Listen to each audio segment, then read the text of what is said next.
Greetings and salutations, family. This is Kwame Wilberg here on for the special commemoration of Baba Robert Mangaliso Sobukwe, our ancestors, our beloved ancestor. We want to thank you all for joining us this morning, and apologies for the delay in getting started. As mentioned, I'm Kwame Wilberg. I'm with Friends of the Congo here in Atlanta, and we're a solidarity organization working to support the Congolese people, our sisters and brothers, in their struggle for justice, peace, and dignity. Today, I'm speaking to you from the occupied territory here in what's called the United States, the land of the land of the Cherokee and the Muskogee Creek people, the start of the Trail of Tears. And we're here to pay tribute to our ancestors mentioned. We we give thanks for all those who have come before us and who have struggled to create this space for us to step into. So I'd like to salute those comrades that struggle in this time and also to prepare for those coming in the future. I want to thank our team from who has come together as a global part of the global Pan-Africanist movement to salute and to lift up the voice and the work of Brother Mangaliso Sobukwe, even though the imperialists, the enemy, tried to silence him. So I want to thank our team. I'll just briefly go through our comrades John Trimble and Sobukwe from the All African People's Revolutionary Party, my own comrades from Friends of the Congo, Maurice and Brother Kojo Danso, Brother Maurice Carney, who you'll hear from later, Brother Basir Mchawi from New York, Brother Alistair Thomas, you'll also be hearing from them.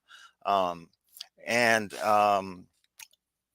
we have with us Dr. Chinzera Kahina and Brother Odi, who are going to be our moderators for today. As mentioned, we're gathered here to remember, commemorate the life and legacy of Baba Sobukwe. And so we're gonna go into the program. I'm gonna hand over to Dr. Chinzera and Brother Odi. But before I do, I would like to introduce them because their work is so significant. So Brother Tandy Olwetu Langa is a public commentator and the host of Point de Politique, a YouTube channel that gives political perspectives of South Africa's political economy. He reads philosophy, history, and political science with specific interest in political history. Langa is based in Pretoria, South Africa. His academic research focuses on the curation of public memory in post-apartheid South Africa. As mentioned, he organizes with the Pan-Africanist Congress of Azania. Dr. Chinzera Ra Davis Kahini, Dr. Chinzera Davis Kahina is a griot educator, creative artist, media tech communicator, ordained ministerial priestess, published author, cultural heritage preservationist, researcher, and global visionary. And there's a lot more. And I would do, it would be just if I were to read her whole bio, but I would just say begging her pardon for this time, that today we're all ardent supporters of this work. And in the interest of time, I would like to now, just as I hand over to Brother Odi and Dr. Chinzera to host the program, just like to say that the history of Africa as we're doing today will be written by us and wouldn't be written in London, as Brother Patrice Lumumba mentioned, and in that spirit, connecting with the point made by Baba Mangaliso Sobukwe, we're talking about liberation for Azania today and the move towards continental African unity tomorrow in the future. I would say Azania is possible. Azania is necessary. Long live Mangaliso Sobukwe. Long live Patrice Lumumba. Long live Africa. Izweletu, Izweletu e Africa. He's related to Africa. He's related to Africa. It's a powerful day. I am very grateful, Asante Sana, for that wonderful introduction. And it's never any apology required because I like brevity. And I like brevity in the context of what we're here to really share. We have so many powerful speakers, so many powerful presenters that have actually lived, engaged, organized around work in accordance with, in alignment with the Honorable Baba Mangaliso Robert Sobukwe, the one of the founding elders, ancestors of the Pan-Africanist Congress of Azania. It's very important that we recognize the same way that we would look at other leaders in other spaces, that there has been an intentional erasure of the great work, the sacrifice as as a university professor, as an activist alongside with his family, his powerful wife, Mama Veronica Sobukwe. It's just powerful that we need to navigate that this was team, family, community, and putting the community and the people first, right? And we're looking forward to some of the sharings that will be offered. I recognize that my co-moderator, my co-host, is in between the realities that we need to take a moment and pause on: load shedding, lack of power, and a quite wealthy, resourceful space in Africa and Azania.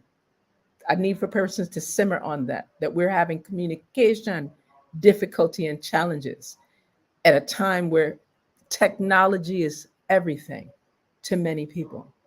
Just simmer on that. We're looking forward to the next components of the discussion. We are going to really take a moment and just be in reflection on this February 27th, 2023.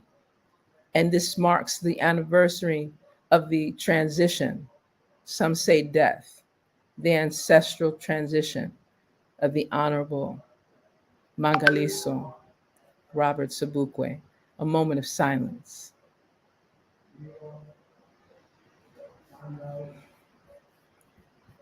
Hence, our focus and our agenda. And as soon as my co-moderator and co-host join, which I'm looking forward to, because Odie and I planned this and worked with the team to really make sure that we strategize how best to put this together. I will ask, I'm praying that we have Sister Comrade Sandiswa available. That way we can have her come forward.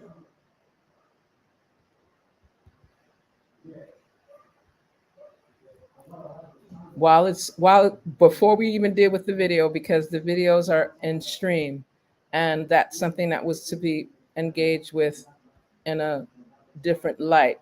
I'm not clear on whether or not I have access to share from my screen. Please advise.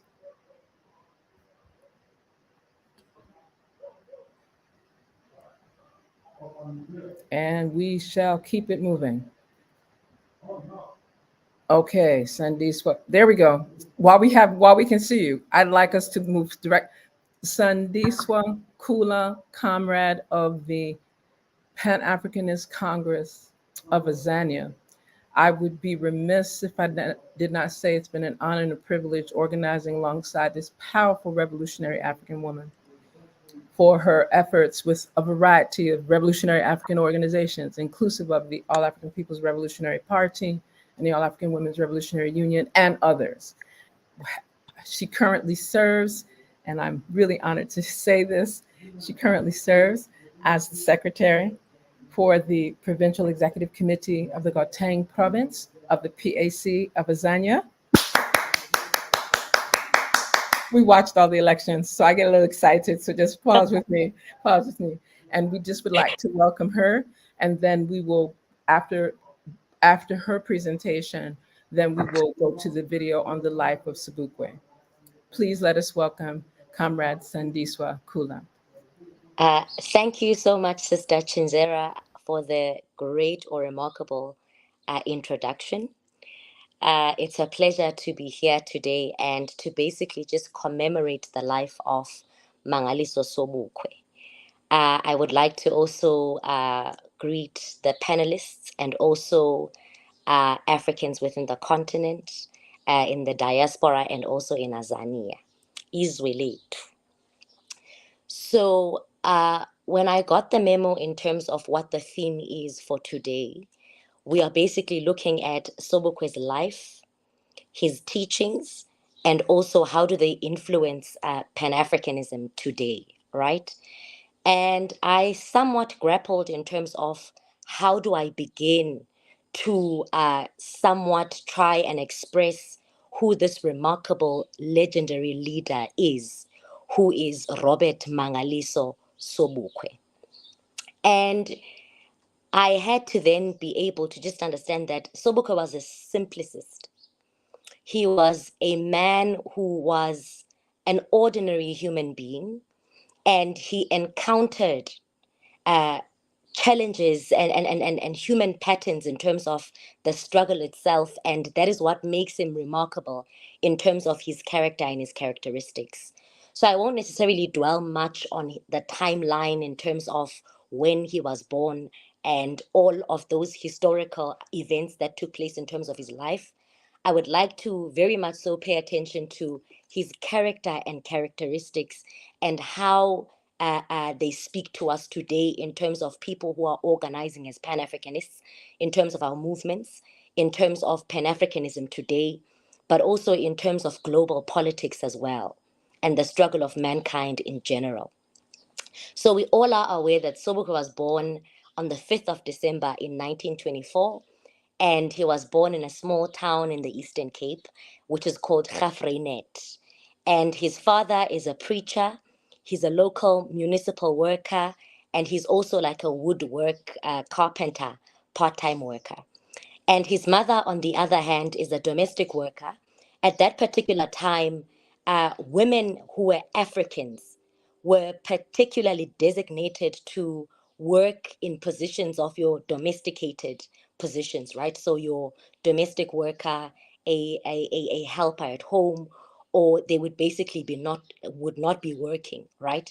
Or they would be nurses at a later stage, right? As society was now developing, but also the nature of apartheid development on its own was conditional in the sense of what jobs each person could get, right? So he has siblings, five males, and he has a sibling that's a female, one female in the family.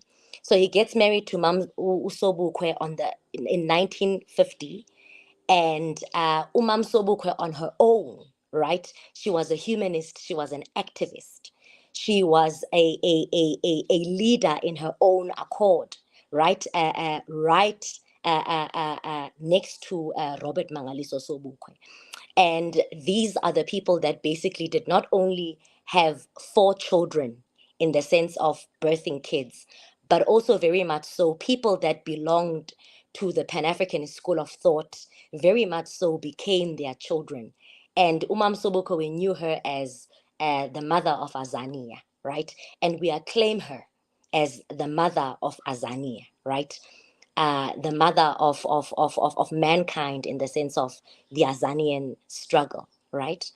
So Sobukwe moves from his schooling activities to now going to university at Forte, where he was the chairman of the SRC, right, the leader of the SRC. And you could start seeing there that his political orientation, right, was somewhat so not that of the ordinary South Africans in the sense of struggle, right, or the nationalist struggle holistically. And he also was publishing a paper at that time where they were basically just providing an alternative in terms to the politics that were taking place at that particular time. And the name of that publication was Beware, and they were trying to basically speak against your Bantu stance, right? So the fact that there's an Eastern Cape and there's a black exclusive governance of the black people in that particular region there. And also you find that there is also a different leadership in the Val and so on and so forth, in the sense that of your colonial separation. So Sobukwe joins the nationalist the African National Congress, the youth league first, because he's at school at that particular time. But very much so, he's skeptical in terms of the African National Congress, because he somewhat feels that they are not necessarily doing justice in terms of organizing the African people in relation to the primary issue of contradiction, right? Uh, he then moves from that and he moves to the ANC, which is the mother body of the Youth League of the ANC. And when he's there, he meets leaders like your Anton Limbede, and he meets Apim Da, who also influence his political orientation. And Apim Da very much so played an instrumental role in terms of helping him understand the issue of African nationalism, right? And where do we begin in terms of organizing or even contextualizing the issues of the African people locally, but also at a global and also at a continental level. So whilst that was happening, they had formed part of a group that was called the Africanists. And these were the people that were saying that the indigenous African people are the only people that can lay claim to the African land. And within the ANC, they had written a document, right, which was the Program of Action of 1949, where they were basically saying that the African people carry the solutions to the African problems. But also, very much so, the African people have a responsibility in terms of fashioning the solutions. And also, the land on its own belongs to the African indigenous Africans, or people, if I could call it that. And in 1955, the ANC goes to a conference, and Osobukwe are enthusiastic at that particular time because they want to change the trajectory in terms of taking power within the organization towards driving for the total liberation of the African people. But in the ANC, there was a contestation in terms, an ideological contestation, in the sense that there were people that somewhat felt that we could just organize within the already existing system. We don't necessarily care who governs us, so long as we have a stake in the pie. And Osobukwe were contrary to that particular view. So in 1950, the reason that I mark that is because it somewhat reflects the nature of who Sobukwe is in terms of praxis, but also very much so in terms of principle and truth, right? So in 1955, they go to the Kliptown Congress, where they are manhandled, right, by leaders of the ANC at that particular time.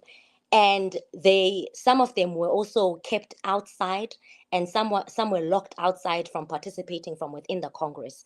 And as a result, some were also antagonized, and there were thugs that were brought into the Congress to try by all means to stifle whatever it is that they were going to present on the floor on that particular day, which was the continuation of the 1949 program of action. So in 1945, they adopt the Kliptown Charter, which specifically speaks and says that the land belongs to all who live in it. Black and white shall share, right, from the land. And Osobukwe understood that as a contradiction, and also an irreconcilable contradiction in terms of the struggle of the African people. Because their premise of understanding the nature of the struggle was that the land belongs in totality to the African people. And anyone else that was a foreigner in the sense of white settlers, right? They had no claimed ownership of the resources of Africa, but also the land within the African continent. So in 1959, 1960, they established an organization which we now know and I am a member of, which is the Pan-Africanist Congress of Azania, right?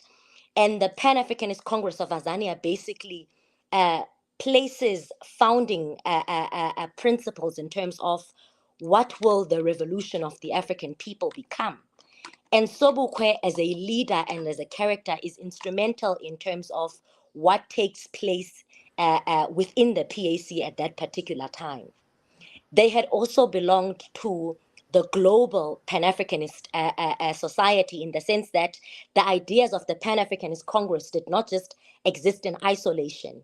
They were an embodiment of the first Pan-African Congress, with your George Padmore and your Du Bois, right? And these were people that had formulated the thought within the Pan-Africanist Congress, and Kwame Nkrumah as well also played a pivotal role in terms of the framework of the organization itself. So Osoboko, what they do is that they had understood at a very early age that the African people at that particular time were subjects, right, of your colonialists, and the colonialists were masters, in the sense that they had owned the means of production, and they were the ones that basically told us what to do, when to do that, and Africans remained subjects to them. So they understood at a very early age. Yes, Sister Mzuri, I see a signal. The signal. We have, I need you to close like in the next 90 seconds, please. Oh, that's too quick. I But know, I know. There's so much wealth in what you're sharing. yes, Move forward. but but in okay, so I'll leave everything else that I had prepared, and I'll move to the last part in terms of the ideas of Sobukwe and Pan-Africanism. So what Osobukwe offered to Pan-Africanism was that they understood that Pan-Africanism would become the third social force, right, in terms of your isms within society. They understood that the Western society had already assimilated to your capitalist agenda, and also your Eastern society had already assimilated to your Soviet Union social imperialist agenda. So they somehow understood that the center of how we will solve the problems of humanity is by realizing that the African people are the primary subjects, right? In terms of oppression and exploitation. And the only way that the rest of mankind and Africans in general could be liberated was through the liberation of the African people in the continent and also in the diaspora. And that could not take place without the establishment of unity, but also understanding that the resources of Africa must be able to be beneficial to the African people in the continent and then to the globe collectively as well, in the sense that Africa also had something to offer to mankind in general. But the primary thing that Sobukwe believed in was that how do we solve the issues of mankind, in the sense that we reconcile mankind to themselves, where we are no longer subjects, right? We are people that are liberated beings, able to think and able to do things for ourselves. But also at the very same time, how do we reconcile the man to the environment itself, right? And how do the two work conducively? And the problems of society that we find today are on the basis that the issues of conflict between man, and also man and environment. And there are issues of power, and also very much so, primarily, the fact that Africa as a continent is the plowing ground and also the balkanized entity of capitalism and also imperialism at a global level. Yeah.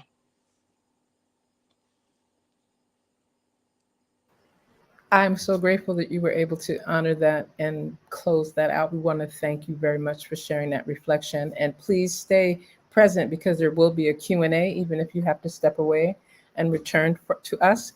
That has been a presentation as we give tribute. Yes, my co-host. Yes. I'm back. Wonderful.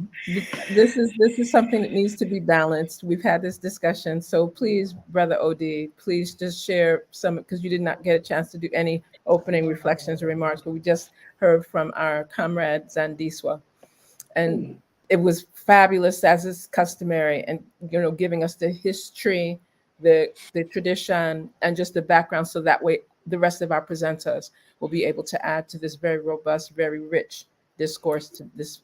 Yeah, yes, Dr. Chen. I think she might have done justice to the presentation. I trust even with the closing statement that she was putting across that Africa has been a breeding ground, has been a praying ground for capitalism and capitalist exploitation. With that, with me picking up that end only, I'm confident that. She represented well the presentation on Robert Mangaliso. So thank you very much for joining us. And I'm sorry and I apologize for being late. And it was just some problems of internet connection. But now I'm stable. I'm in my ordinary studio. And you can see on my shoulder, Tatu Mangaliso Sobukwe is watching over us. And I say thank you very much. We are doing a wonderful program. And Dr. Chen, I'm sure she has already welcomed you. We can proceed with the program, Dr. Chen, and we can bring in the next speaker so that we don't delay the program. Thank you very much. Thank you very much, Brother Odi. What we did not get to do was to share the video on the life of Sobukwe. And we did share it so that are you going to do it from your side, or do we want to go to the next speaker and then show the video then? Let's go to the next speaker and then we will do it after. And that will be Brother Alistair Thomas. Brother Alistair Thomas, we had the joy and privilege of experiencing his work with ZDK Radio in Antigua and Barbuda. He brings to the table a significant amount of experience, skill, talent, and expertise, not only as a media host, as an activist.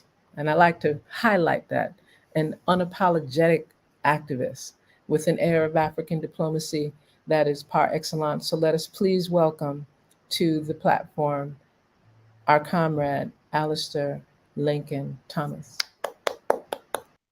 Thank you very much, my sister and host, and every member of the panel and all those who are linked. It is my pleasure, but in a way, a mixed celebration, that anytime we as African brothers and sisters get together to review, to commemorate, to celebrate, it's not only invaluable, but it's precious, because we've gone so long being alienated and marginalized.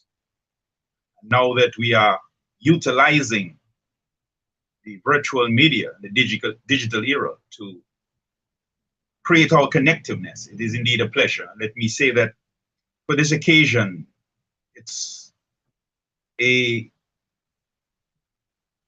honor that is beyond words to be part of this commemorating, celebrating, reflecting, analyzing Brother Robert Mangaliso Sobukwe and the Azanian people and the Pan-African Congress. I would say I was giving great thought of what perspective in the 10 minutes that I should take this subject. And I decided to look at it at the relevance from a Caribbean perspective of Brother Mangaliso Sobukwe. I believe that the effectiveness of the anti-colonial campaigns, the success of those who were hell-bent in ensuring that enslavement, colonialism, imperialism, apartheid continued at their enrichment and empowerment, did not leave any stone unturned, and thus it made the liberation struggle and the freedom fighters' struggle a most daunting task. And I want to take this occasion to recognize every single one of those souls who played any role in the African liberation struggle, and so too the Caribbean liberation struggle.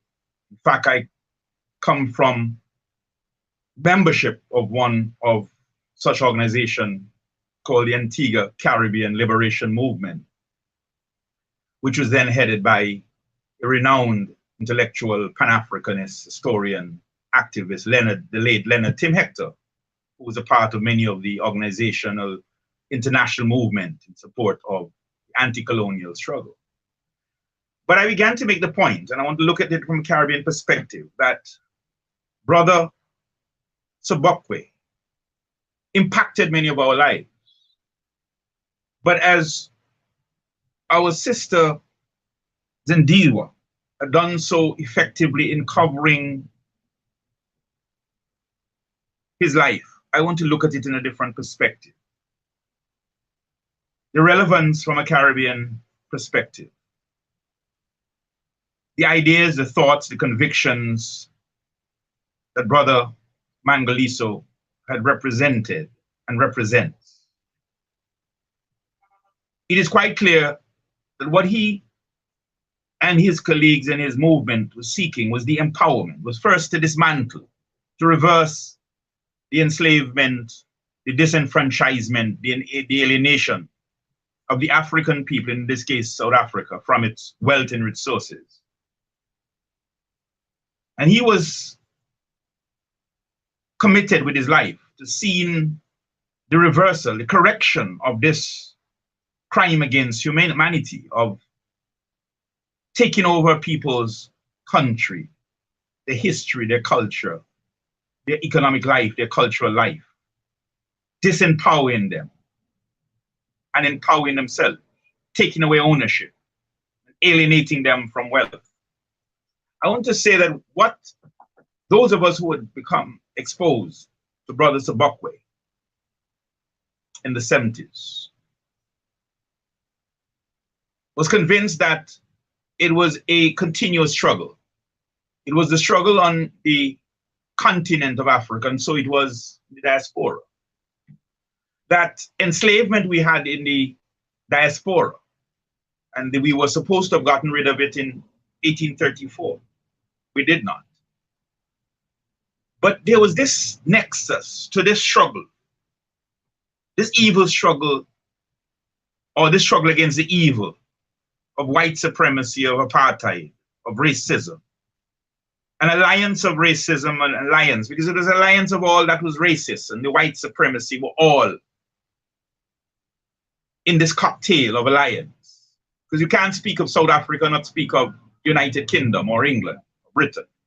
You can't speak of the struggle that embodied Brother Sobukwe and not capture the alliance of the disempowerment, the disenfranchisement of South Africa and the African continent, and not place Germany and Dutch, France, entire Europe, because it was an alliance of taking away African power, taking away African countries.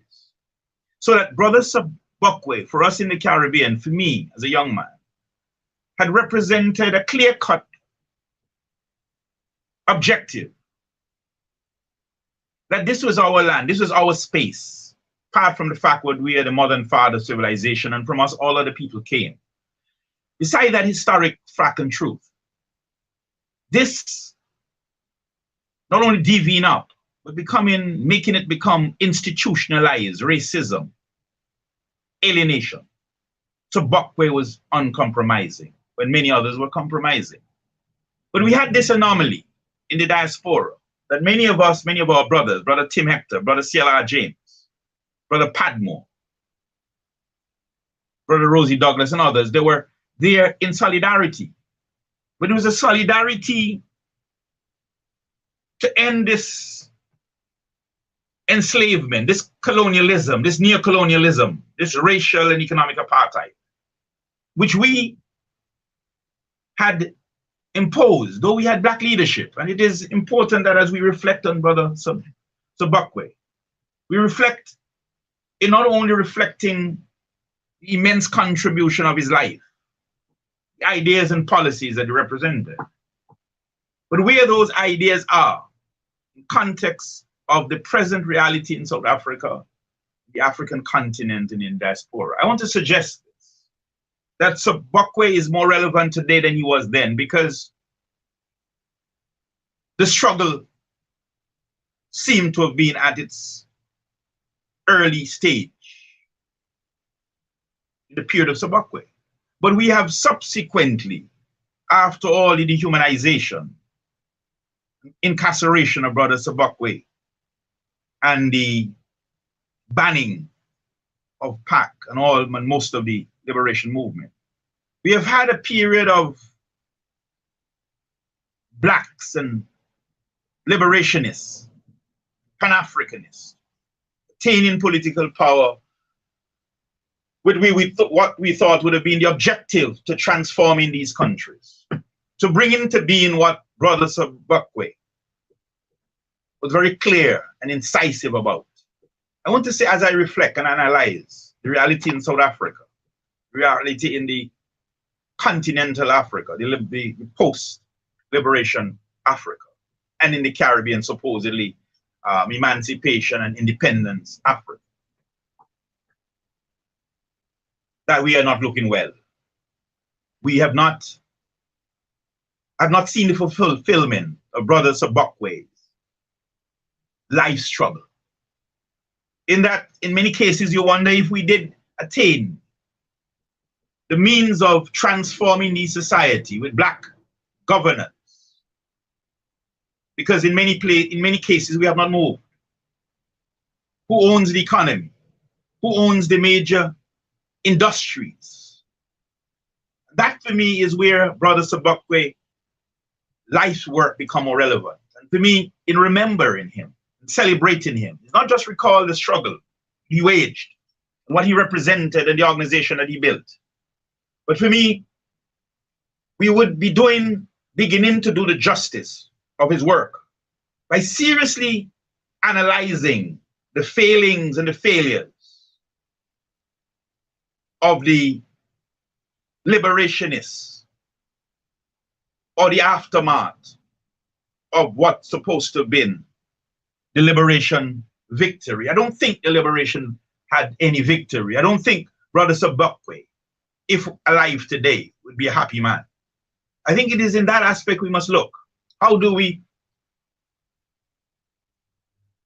do this reflection, introspect, but at the same time, how do we chart that new course, that journey, that destiny, that objective for which Brother Sobukwe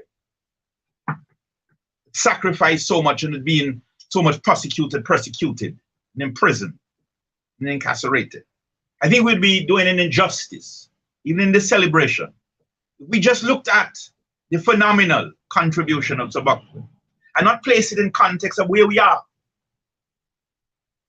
Sobukwe becomes relevant in asking that pertinent question. I think that's what I think we should do. Where are we in context of having fought those years, the sacrifices, and the torture and the torment, Brother Sobukwe and all the others who represented that body of thought and idea and struggle? Where are we now? I want to suggest that it is a sad reflection, it's a sad analysis. We have not moved. Look at the ownership of the resources of Africa, South Africa. We have attained black governance. How much of the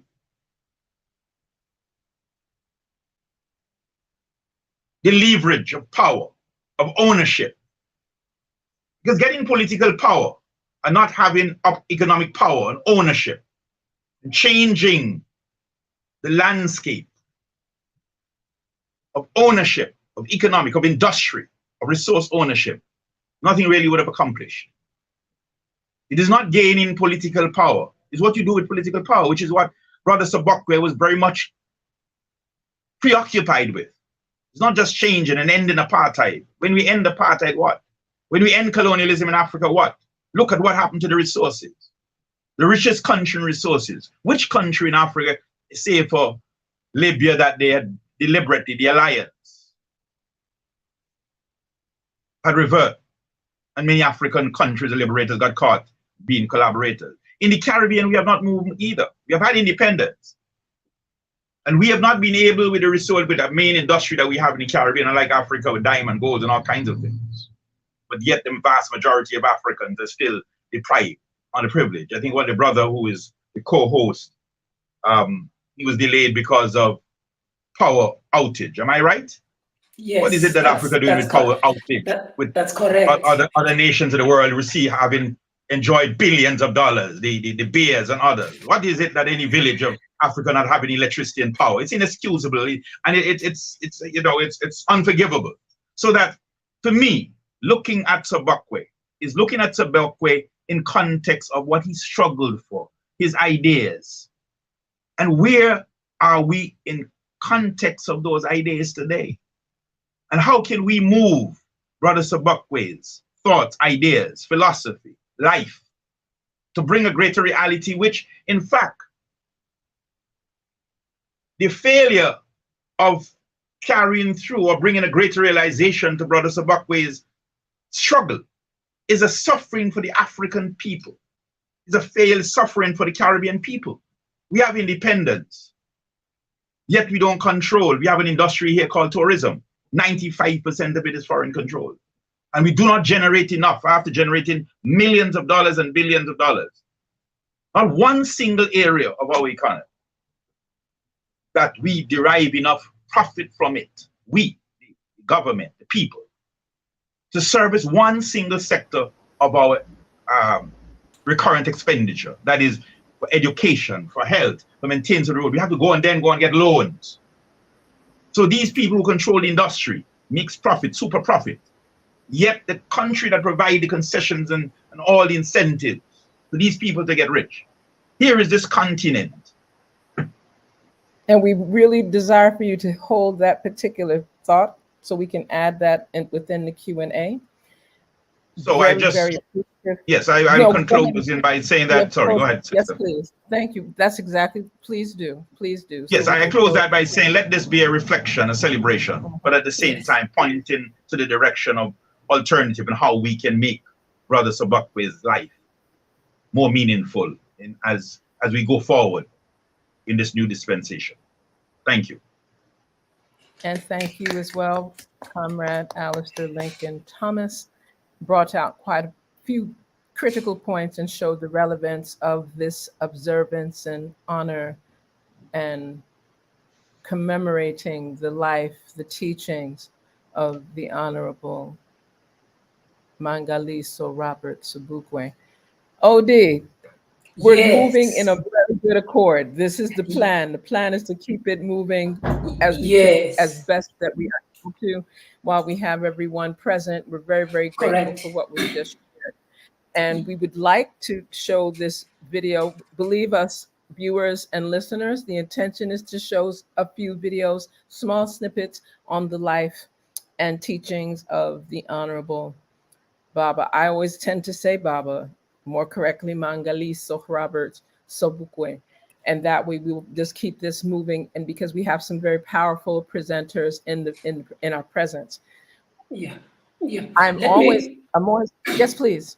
Let me go straight to that video because it provides us with a summation of the life and times of the person that we are commemorating and celebrating at this moment, so that we give also a diversified view of who Sobukwe was. And sometimes you hear from his actual comrades, and this is the intention that we want to put across. So enjoy this video, because it provides us with something. It can also form part and parcel of our question and answer session.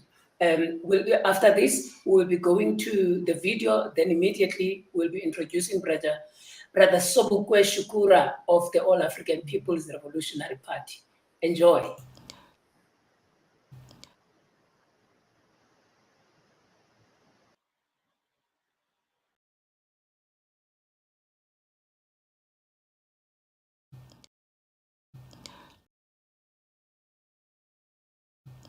I remember one single year, 1957, when as much as 368,000 Africans were arrested and charged under one aspect of the past laws. 1,000 people and more per day, every day on the average. That is what it meant. And Sobukwe saw all this. He understood it. It was his people who were suffering. And the PAC took a decision at that Congress under Sobukwe's leadership that we were going to take final decisive action against the past laws. And powers were given to Sobukwe to call the nation as soon as possible. And we were amazed at the simplicity of the plan.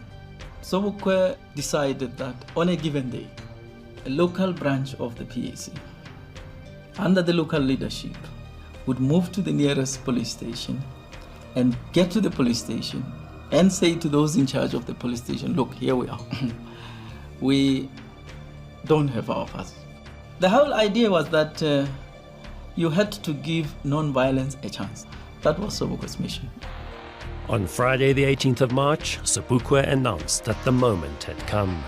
The decisive non-violent campaign demanding the abolition of the pass laws and a minimum wage for Africans would be launched in 72 hours. On the eve of March the 21st, Sobukwe tendered his resignation to the University of the Witwatersrand. The following morning, Sobukwe put into practice his call to the nation, and history took its course. Under the PAC banner of service, sacrifice and suffering, and the strategy of no bail, no defense, no fine, the PAC leadership had placed themselves at the forefront of the campaign. Sobukwe, initiator of the campaign, was arrested with 23 of the executive committee and held at the Johannesburg fort pending trial. Meanwhile, in the Western Cape, a week-long stay-away intensified the campaign. At Langa, police responded brutally, and history once more took its course. They moved into Langa. I think it was around 2 o'clock at night, and it was house to house beating up people. Now, on that morning of the 30th of March, here was a situation which was presenting itself, and the PAC, which was the initiator of the whole thing, decided that we are now not marching to any police station, but marching straight to Parliament.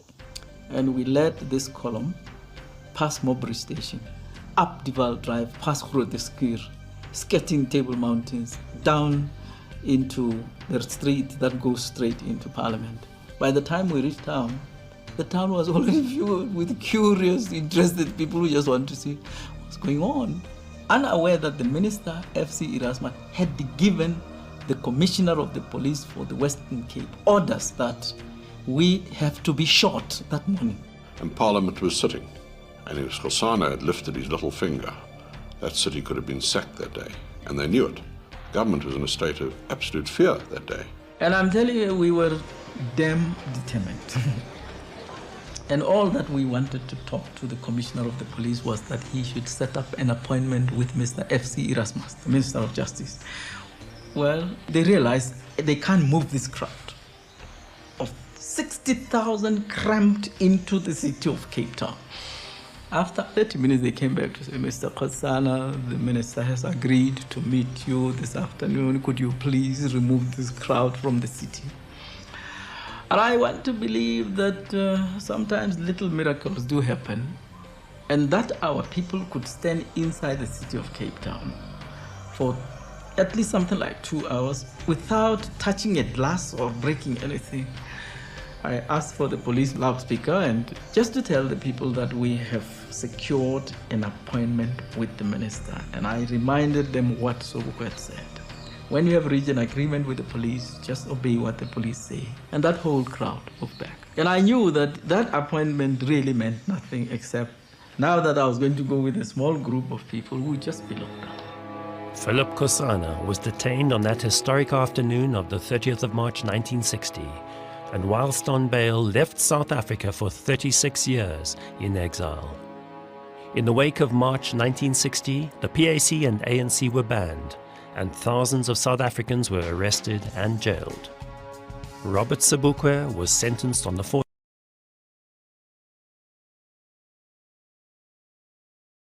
Truly speaking, one of the greatest stories that we've ever heard from Sobukwe's comrade, Philip Khosana, and he speaks and he gives a summation of the courage and the type of person that Robert Mangaliso Sobukwe was. And our next speaker is the person who is named after Ubaba Robert Mangaliso Sobukwe. He is a campaigned and a seasoned cadre and an organizer of the All African People's Revolutionary Party. He has been at the well of Amilcar Cabral in Guinea-Bissau for almost a month, last month, for the Congress of the African People's Revolutionary Party. He's an organizer, he's a revolutionary, a great ideologue, and a great Pan-Africanist who has been committed so much in the struggle against oppression, capitalism, and white domination. Let's welcome our cadre. Brother Sobukwe, are you based in Kenya now, or are you in the United States of America? Welcome, my brother. Your 10 minutes starts now. Okay. Well, one, I'm back here at home in Africa. Wonderful. Wonderful. In this part of my home, I was in home when I was in Guinea-Bissau also. I just in a different region of my home. Wonderful. And I'm sure if I was there in Tanzania with you, I would certainly be at home also. All the way. Wherever my people are, I'm at home. But when I'm on the continent, I'm at my real home. But I don't want to language, obviously. I want to thank everybody who helped to put this program together. I want to thank my brother, sister organizations, the PAC, ZAPO, all of the organizations that have learned and carried on this struggle, this revolution. Let's understand, and I think it's important that we say right from the jump, we're still in the struggle for national liberation. It has not been reached. And maybe we would have to start with the understanding that Sobukwe gave us, which was similar to Mangaliso Cabral. This is one of the ideas we must remember, what national liberation meant to Sobukwe. It certainly didn't mean just getting a flag. It certainly didn't mean just getting even elected officials. He certainly made it clear that this was a struggle over land. And it was not just land for anybody, but it was land for the oppressed, the indigenous people receiving the land, control again of their land. And then today, when we apply the ideas of Sobukwe, we must again understand when we talk about land, we're not just talking about the ground, the earth. We're also talking about the resources that we have under the ground, the industries that we built on with our blood. Owned by foreigners and this thing. This is what national liberation is about. This is what national liberation is. This is what national liberation is defined by all revolutionary Pan-Africanists. Certainly Cabral called it that way. Certainly Nkrumah understood it, and Sekou Touré understood it. Shirley Du Bois understood it. All of our great leaders understood about that this national liberation was not about raising a flag. And they expressed this on a regular basis. Yes, but it's no accident my name is Sobukwe. As many revolutionary Pan-Africanists that I know, Nkrumah, Sekou Touré, and Cabral, and the many others, we decided that we wanted to put forth to make sure that Sobukwe's name was not erased from this this struggle, and his contributions from it were not erased from this struggle. Sobukwe for me is a piece of history. So my name is there for people when they ask me who is Sobukwe, where did you get that name from? Is there to honor his and to keep his legacy alive, to propagate the things that he did. I want to read just this one little passage from that is born on his gravesite. It says, "True leadership demands complete subjugation of self, honesty and integrity, uprightness of character, courage and fearlessness, and above all, a consuming love for one's people."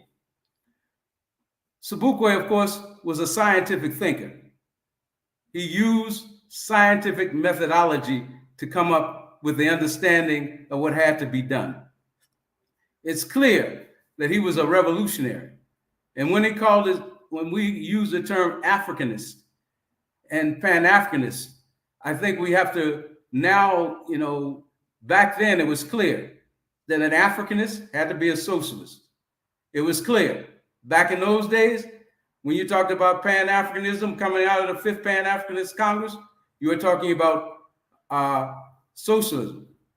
along with the total liberation and unification of Africa under scientific socialism from Cape to Cairo, as it was Sobukwe would say. We have to be clear. So today, because there are so many people who are calling themselves Africanists and nationalists and calling themselves Pan-Africanists, who are not revolutionary, who don't understand revolutionary ideas, who don't understand that there is no ideology today that can be useful to African people unless it is an anti-imperialist revolution, anti-imperialist ideology. If you understand that you lost your freedom to imperialism, you can only gain it back by conquering imperialism. Anybody who talks anything else is not a revolutionary, and we have to be clear on this point. And we have to also be clear that revolutionary Pan-Africanism as an objective is revolutionary not simply because we say it, it's because it follows a scientific set of realities. It follows is connected to the struggle against imperialism everywhere in the world. We can't not forget that. We have a definition. So for us, Sobukwe gives us a clear definition of national liberation, what it is, not just nationalism, not just a question of skin color, but simply a question of regaining the indigenous people, regaining the control over their land and their resources. And this is what I think is important for us to know about Sobukwe and his contributions. We have to also understand that he understood that the masses are the makers of history. When he went to organize, he organized among the students, the youth. He organized among the workers. He organized among the common people. He took mass campaigns. He understood what positive action was all about. He was and again, he was also very similar to Kwame Nkrumah when he talked about this notion of positive action, the need to take positive action.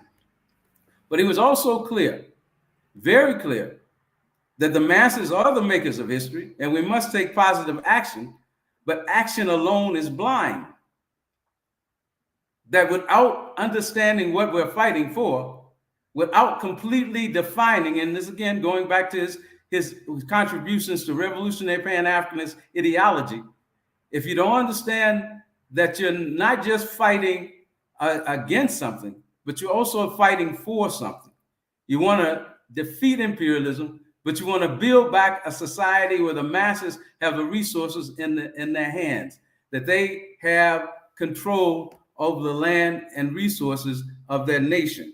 He was very clear on this, and he made that clear in his sacrifices. And I think that when we talk about our revolutionary organizations today, one of the things that Kwame Ture used to say is that we must be clear and state clearly what we're for, our ideological principles, that we must reinforce our ideological principles. It's not enough to say that I'm a Sobukweist. Certainly Sobukwe led by example, but what are the principles of Sobukwe and how are we applying them today? Today, we look at Azania, it's a different Azania than it was at the time of Sobukwe. Today, we have a neo-colonial class, not only in Azania, but all over the continent that is fairly entrenched with their neo-colonial partners on the outside of Africa. So today, when we struggle, we have to define that we're not just struggling, as was said earlier, to maintain the system as it is. We have to bring revolutionary consciousness to the masses of our people who are struggling against one issue or another issue, struggling for higher wages, or struggling for benefits from the government, but a government that is entrenched in neo-colonial realities, a government that is being entrenched in neoliberal reality. The economic system that is dominating us today can only dominate us because we don't control our resources, because we have not clearly struggled against and till the end of national liberation. Some of us think that that revolution is some kind of inroad. Revolution is a continuous process. Certainly, we don't want to somehow say that our comrades like Sobukwe, like Sobukwe, like all of those who have struggled and bled for our progress to this point, did it in vain. They didn't. They helped to clarify for us. They have to set the path for us. But it's this generation's reality that we have to change. I can see it's about our time. But let me end with this. Our responsibility now, among those of us who are revolutionary Pan-Africanists, is to bring our organizations further and further together. I'm wearing today my T-shirt that comes from African Liberation Day that was done in Azania with the APRP and the PAC and the PAC Youth Wing. It's a symbol of what steps we as revolutionary Pan-Africanists must do.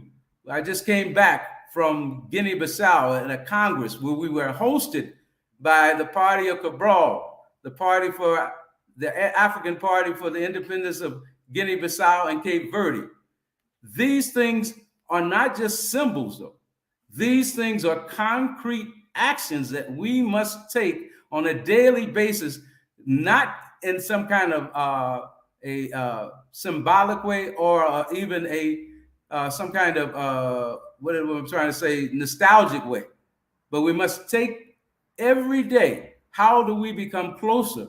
How do we organize better together? How do we bring our youth wings together? How do we bring all of the women's organizations together? How do we bring the workers' organizations together? Not just in Africa, but across the Pan-African scale. So our brothers in the Caribbean, our brothers in Central and South America, our brothers all over the continent and the world, Africans, coming together and then working with all the anti-imperialist forces in the world. This is what we must learn from our understanding of what Sobukwe offered us, and that's why we must continue the struggle on today's terms. Thank you. I'll stop there.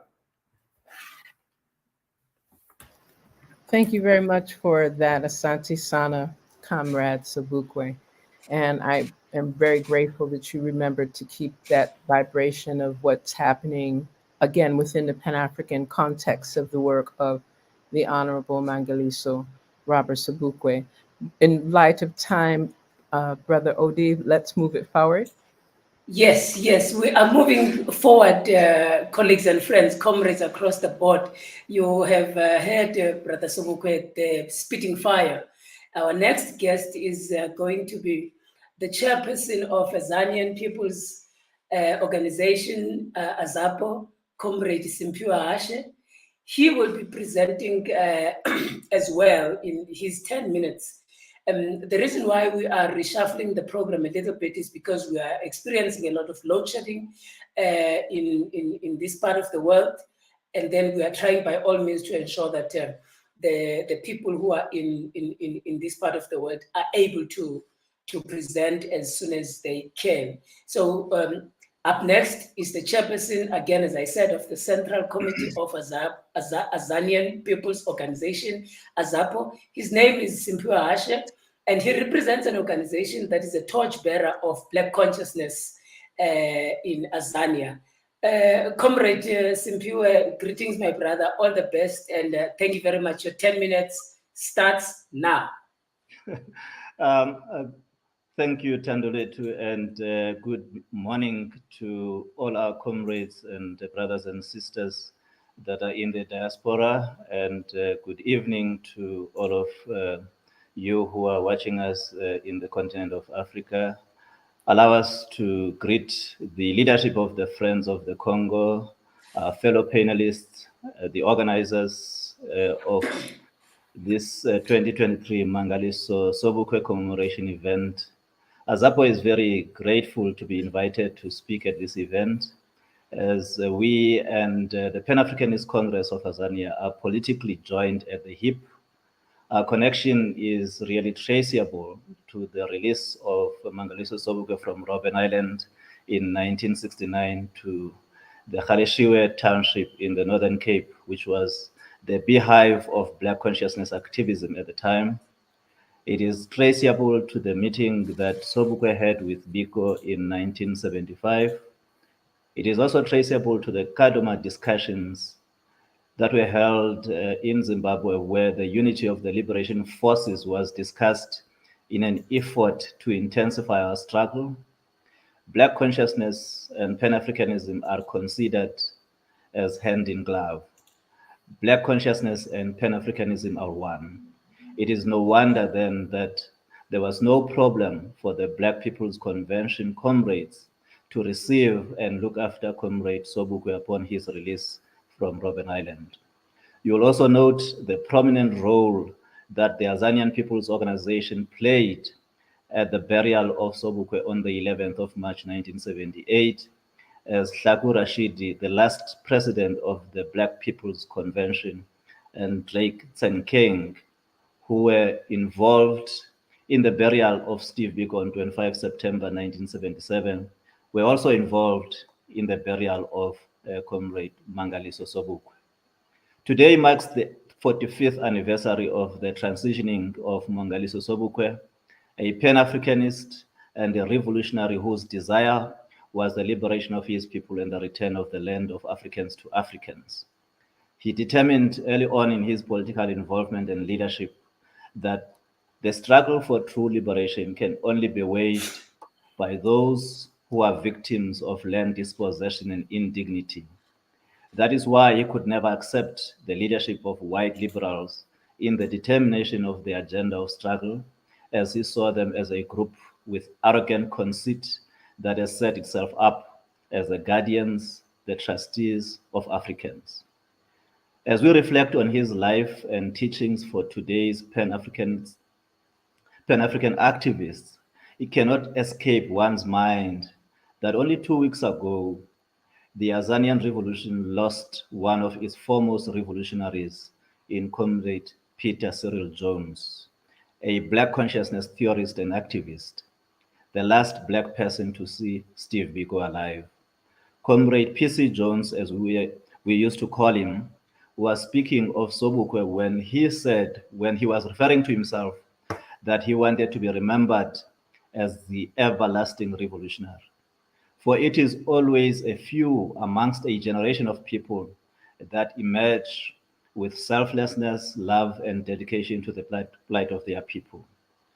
Following the derailment of the Azanian Revolution through the Declaratory Charter of Rights that was signed at Kliptown in Soweto in 1955, it was Sobukwe and his cohort of comrades who had the presence of mind to recognize that the struggle for freedom in Azania is underpinned by the return and repossession of the land to Africans, as the land cannot belong to those who live in it.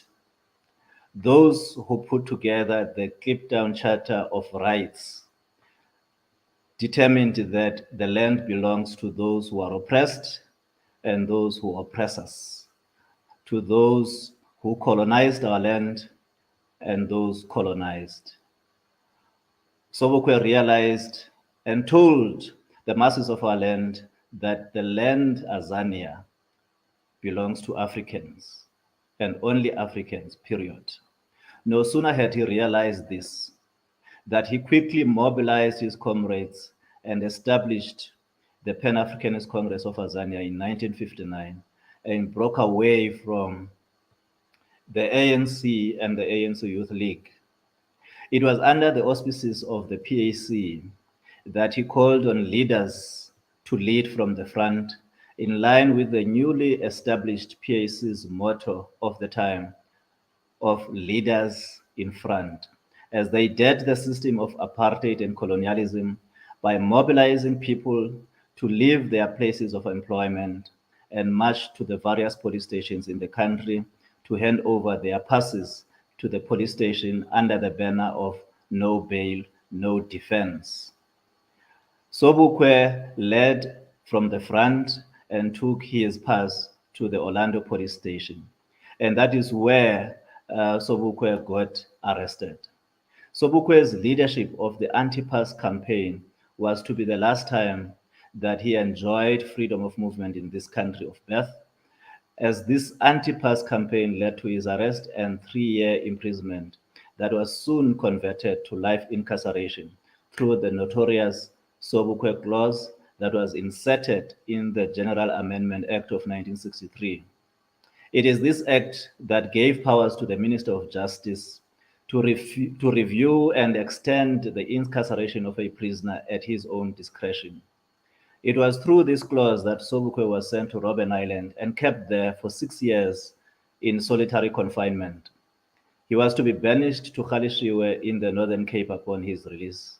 And that is where he studied and continued to further his education under heavy police presence and security surveillance.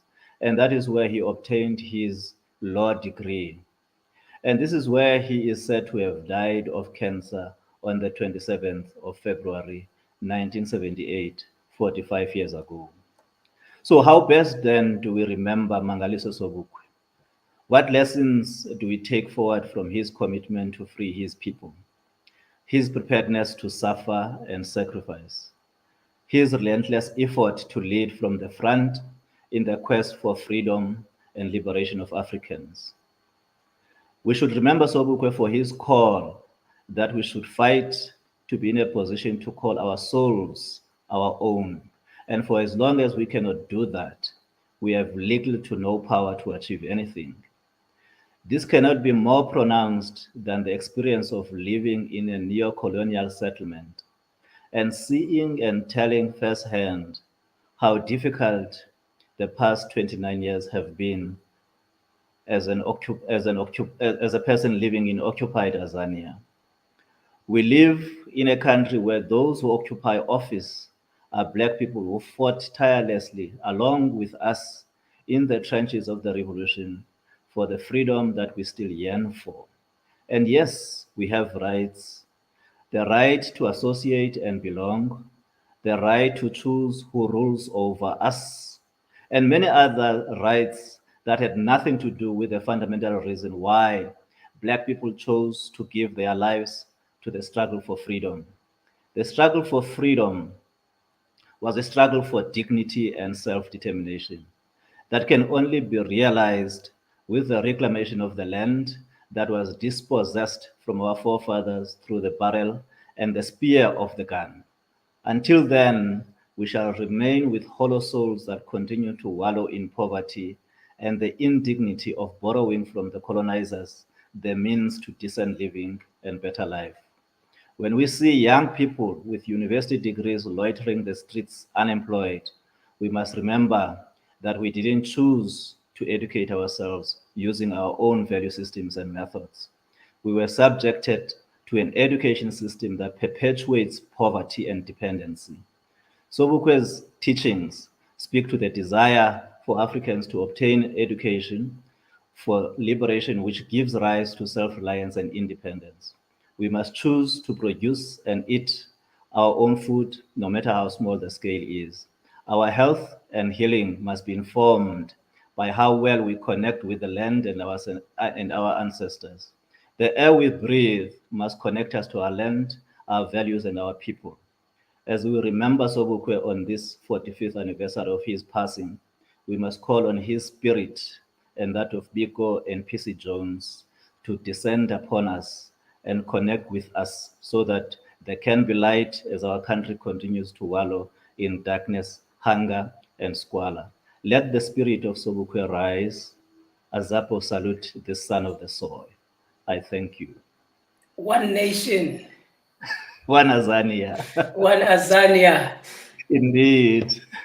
Thank you very much, Comrade Simpiwa, for that contribution. You have heard when Comrade Simpiwa was saying that Black consciousness and Pan-Africanism are one.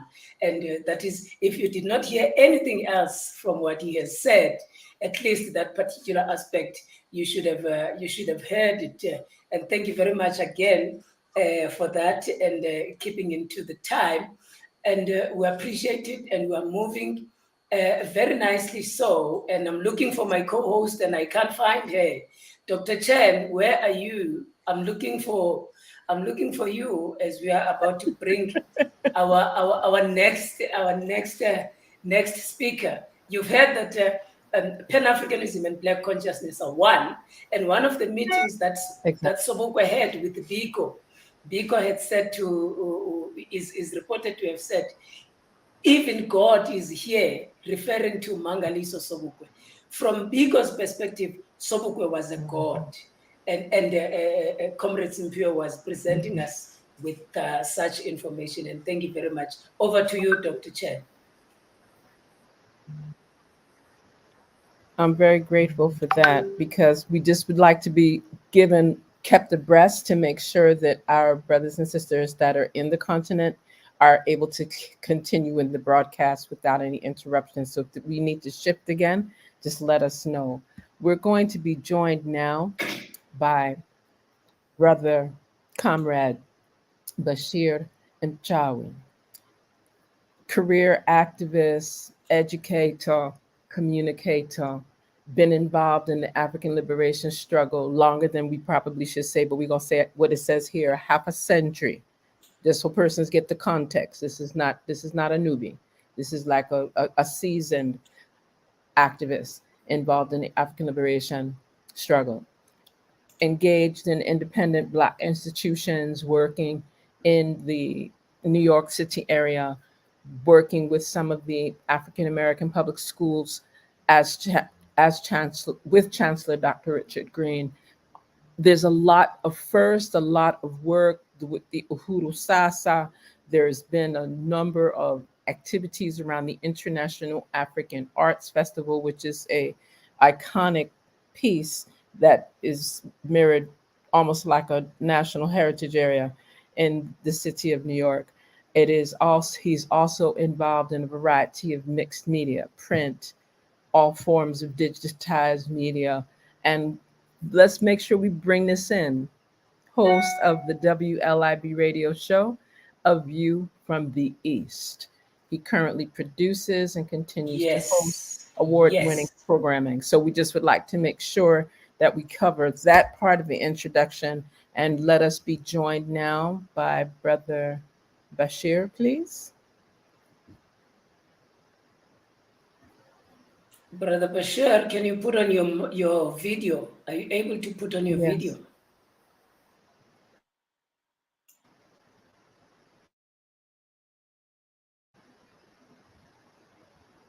Fantastic. We're going to navigate how this works.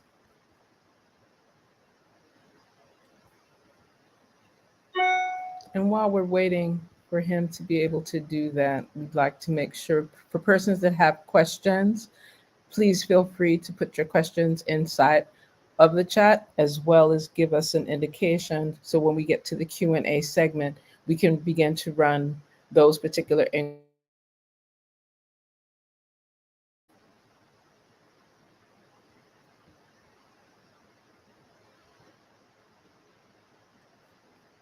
It appears that our brother may be having issues. Okay. Turning.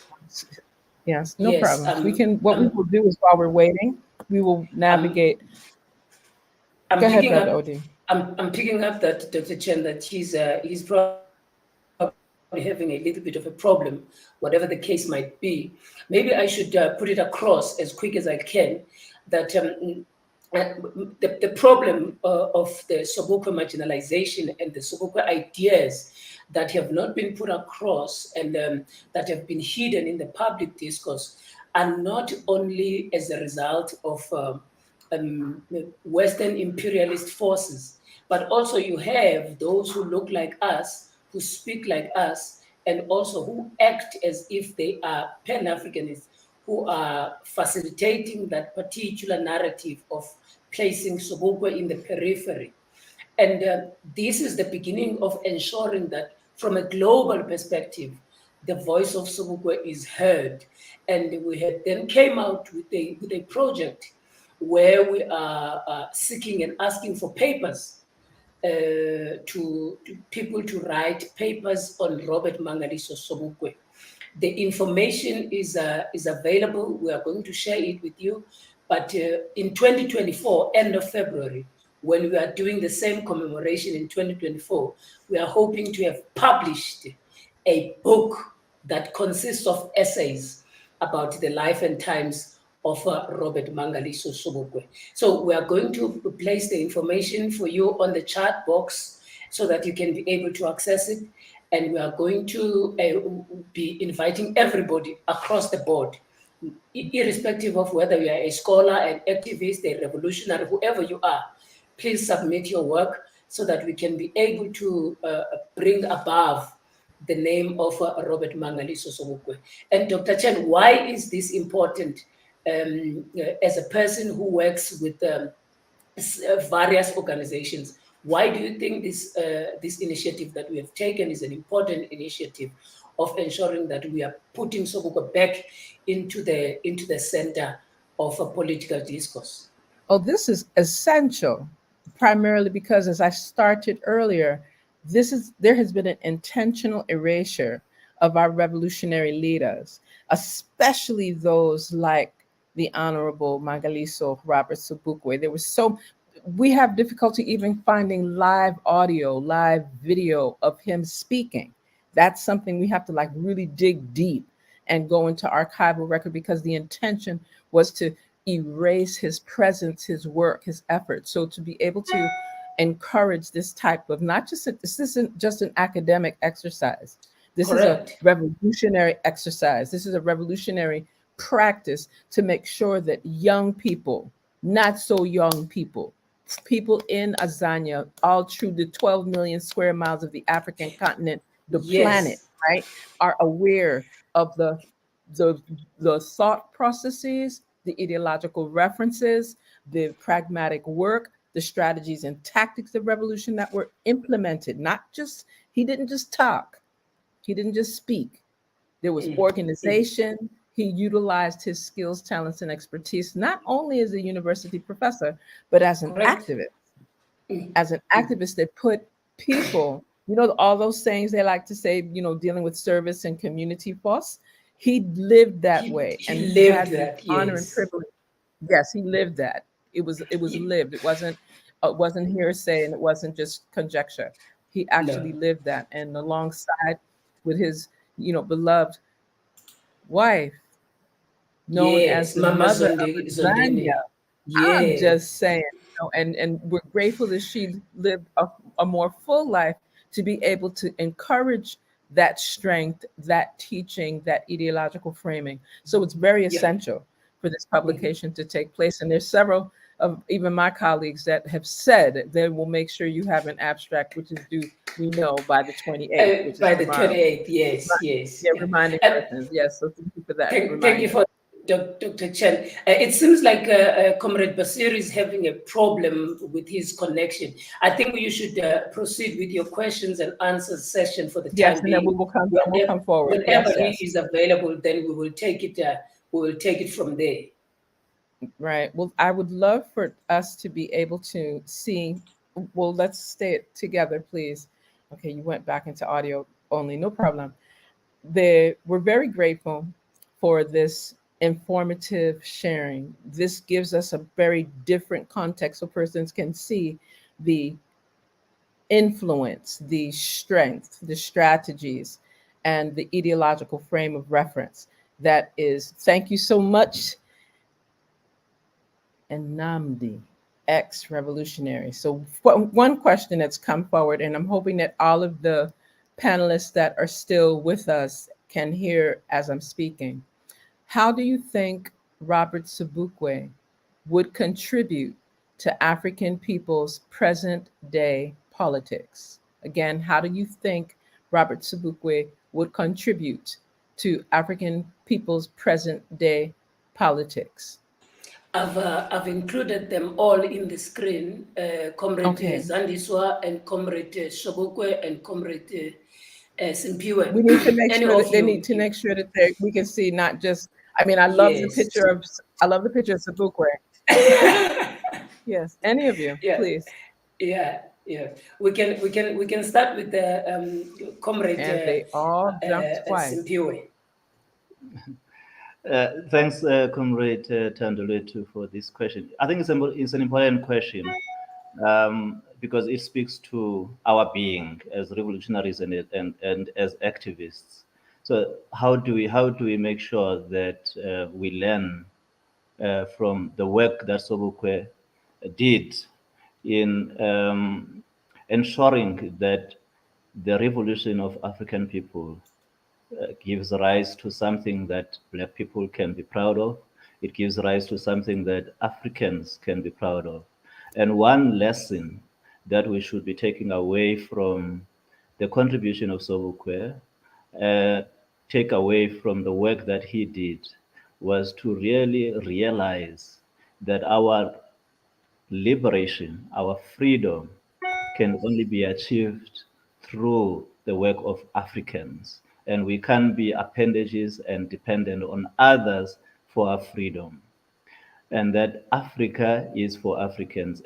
It is only when we realize that Africa is for Africans that we would not allow others to come and interfere in the spaces where we live, allow others to dictate and determine how we should be responding to a problem that has been created by others in our own continent. If you look at what is happening in Africa today, the wars that have been going on, the internecine conflicts that are happening, which are perpetuated by people who are visitors in our continent, Sobukwe is there. Listen to him when he tells you that if your soul is sold to those bidders, you will never be able to obtain your freedom. And our freedom is for Africans and by Africans. Thank you. Thank you for that reflection. Sister Zandiswa, you need to unmute. Yes. Hi, Sister Shinzera. So the question was basically, how do we think Sobukwe could contribute to the current political discourse, right? And I think that we must be able to understand the frame of thinking of Sobukwe and also what informs his actions, right? And how he organizes politically. And that is very important. Because once we are able to do that, we are then able to anticipate what the solution or the end result could look like. So Sobukwe's thinking and actions, they are informed by the concrete material conditions of the African people. And in actual fact, Sobukwe were able to grapple with the questions of 1955, or you could say 1959, when the establishment of the PAC, leading to today. They had anticipated neo-colonialism and what it would mean if we had continued to fight for this mere consensions, right? Because he said that it was not enough to reform a system. The system itself, which is a settler colonial regime, it demanded for you to crush it by any means necessary. And the PAC, or the establishment of the PAC as a revolutionary organ, it was on that basis. But not to merely crush it for the sake of it, but to establish a socialist democratic African state, right? And the significance of that is because you understand that the people that you have are the material base of oppression. And therefore, when you understand that the people that you are leading, right, they are the key, the core, the cornerstone of oppression, and also the revolution itself in terms of an uprising and the people leading and governing themselves for their own very interests. So I'll make an example in terms of the current affairs of today. So we talk about load shedding, right? And the fact that we are living in darkness.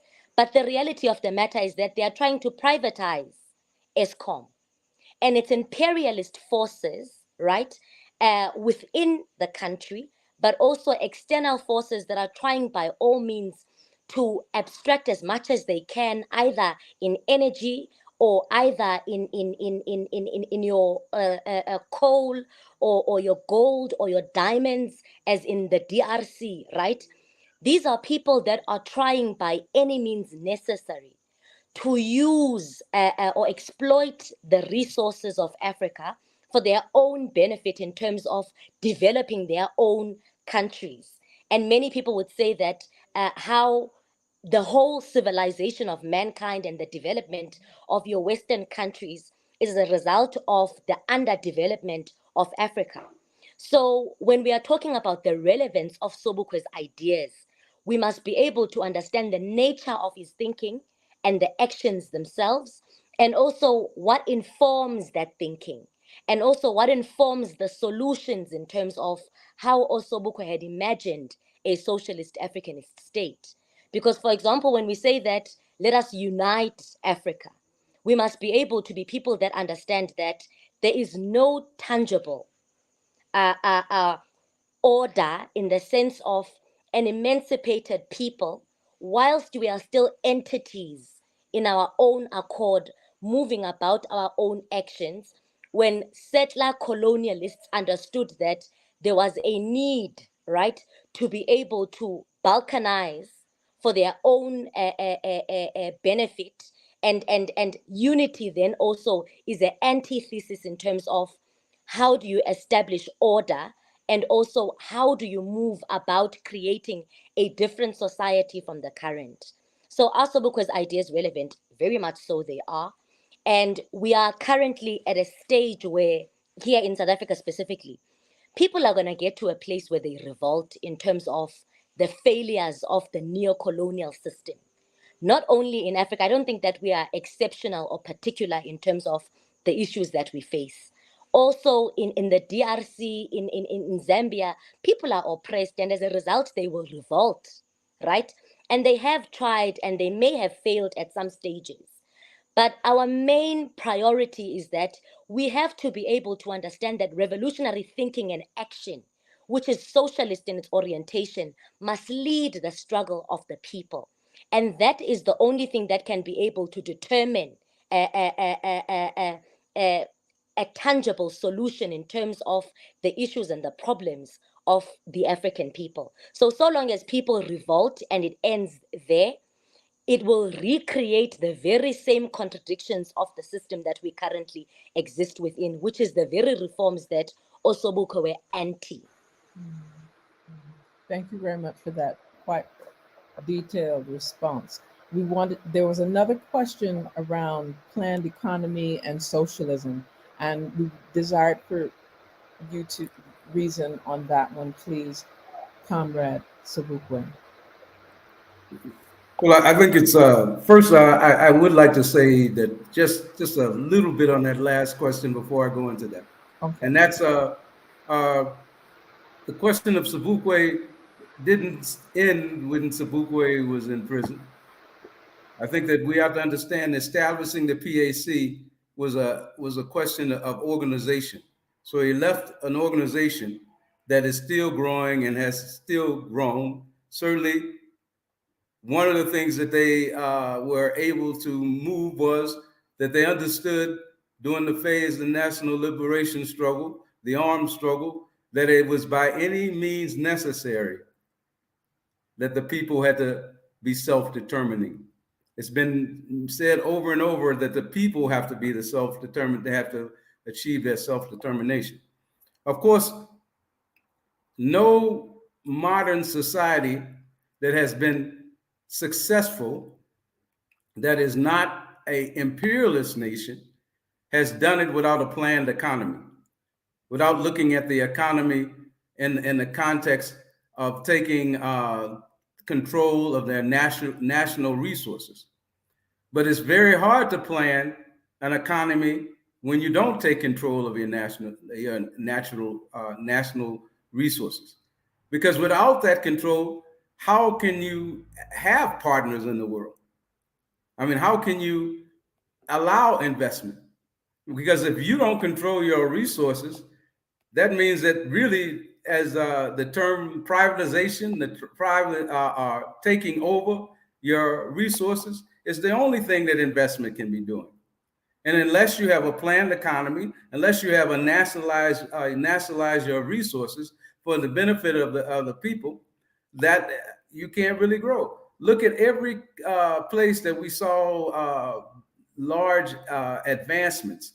When we look at the 7-year plan that was put into place in Ghana under Kwame Nkrumah, look at how many industries were taken, how the resources in cocoa and the rubber trees were turned into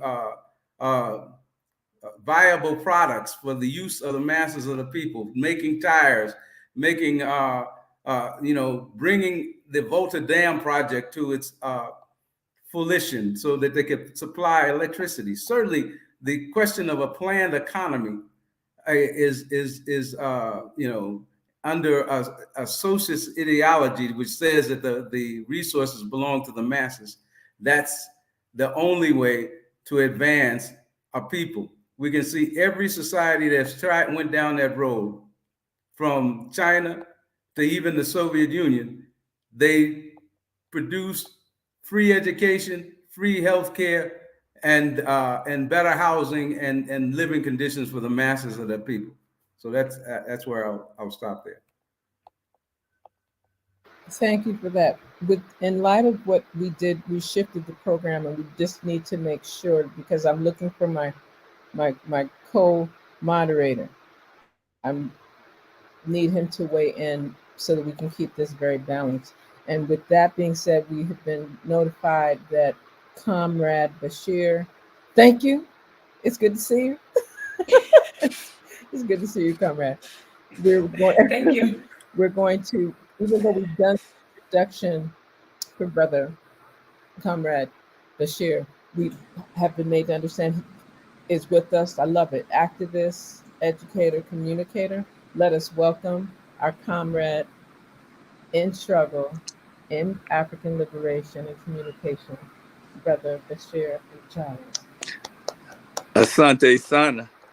I mean, after your introduction, anything I say sounds, somewhat anticlimactic, I suppose. I'd like to say to everyone who is here, Habari za Jioni, for those who are on the continent of Africa. Habari za Mchana, to folks who are in North America and the Caribbean. I'm going to be brief. I just want to make a number of kind of quick points. First, Africa is not free until all Africans are free. Okay? Africa is not free until all Africans are free. And that goes both for Africans on the continent and Africans in the diaspora. Second, we must remember our unsung freedom fighters. We are here today to celebrate the life of Robert Mangaliso Sobukwe, but there are so many freedom fighters who remain unsung, and we do not have an opportunity to celebrate them. I'm going to raise the name of one of those right now. I'm raising the name of my PAC friend and comrade, David Sobukwe, who did so much to internationalize the struggle of African people in Azania and the organizational thrust of the Pan-Africanist Congress. Third, we must use technology to rebuild the international liberation networks. Our enemy is doing this all the time. They are using technology to organize. We, in the same way, must use this technology to go ahead and rebuild our Pan-African revolutionary networks. It's clear. One of the things that's happened, and I say very often, that probably the best thing to come out of COVID has been the use of streaming platforms to go ahead and talk to our people around the world. It is possible now, and we need to do it as much as we can. Fourth, I want to talk a little bit about the time in which African people around the world were most unified in supporting African liberation struggles. That is the period of the 1970s, from the early 1970s into, I guess we have to say, the late 1970s. The organization known as ALSC, the African Liberation Support Committee, actually existed and thrived. It was a grassroots organization. And the unfortunate thing is that there were forces within the ALSC who thought that it would be possible to go ahead and make the African Liberation Support Committee a kind of cadre organization. You have to understand that in the days of ALSC, we would go into our communities, in Harlem, in Brooklyn, in Bedford-Stuyvesant, and we would have marches on African Liberation Day. And as our people saw us, if they were in the projects, if they were in public housing, if they were in the parks, they would come out and they would join us. This was a grassroots effort, but it was an effort also that had great impact in regards to the idea that we were able to help our brothers and sisters engage in the hot liberation struggle, the armed liberation struggle. We were able to give them material and moral support. There are a number of dates that we need to really look at because there's further work that we actually need to do. The dates that come to mind, first of all, as has been mentioned, March 21st. March 21st, 1960, the date of the Sharpeville uprising. May 25th, African Liberation Day. And of course, June 16th, the date of the Soweto uprising. We need to take these dates and use them to organize our people wherever we are. At the same time, we need to have programs just like this, taking sufficient time to go ahead and bring these particular messages to the masses, doing the proper organization and promotion in the proper time frame so that we can maximize our impact and begin to do the important work that we must do. Long live Mangaliso Sobukwe, Black Power. Sante Sana.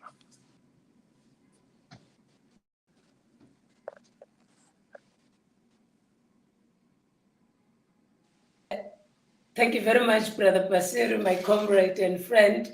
As I had With expected that being that you're shared not going and to... giving that anchor, OD, Yes, yes. are you able to chime in before we go to the next segment?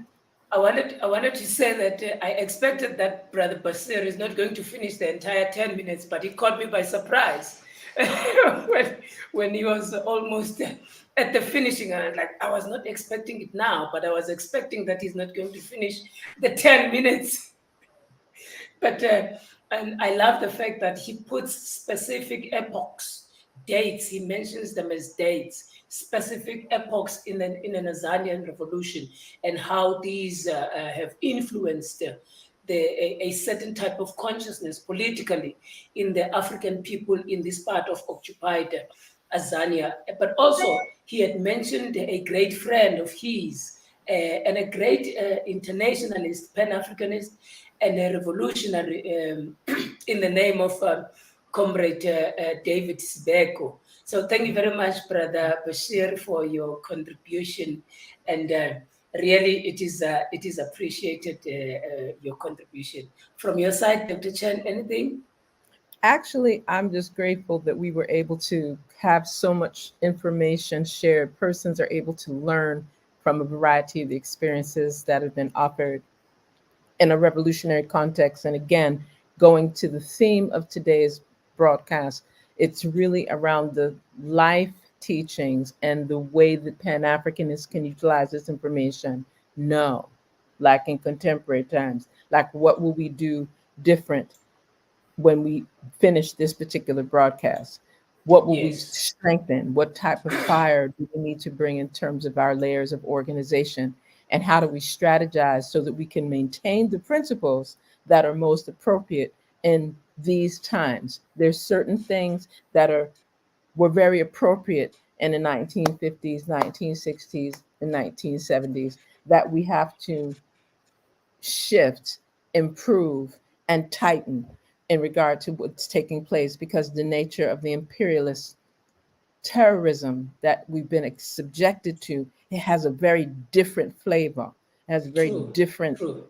way of impacting our society, which is why we're making sure that we streamline through these broadcasts, because now they're interfering with even our ability to be live and be on a broadcast. Correct. Yes, yes, that's very true. And hopefully, going forward, these are the things that we are going to be working on vigorously and extensively.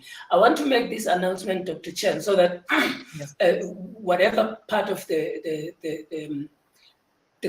segment we are going into, at least we go with knowing very well that we've taken this part out of the way. Firstly, in the program, there was a Black Consciousness Movement United. It was also invited to be part and parcel of this conversation.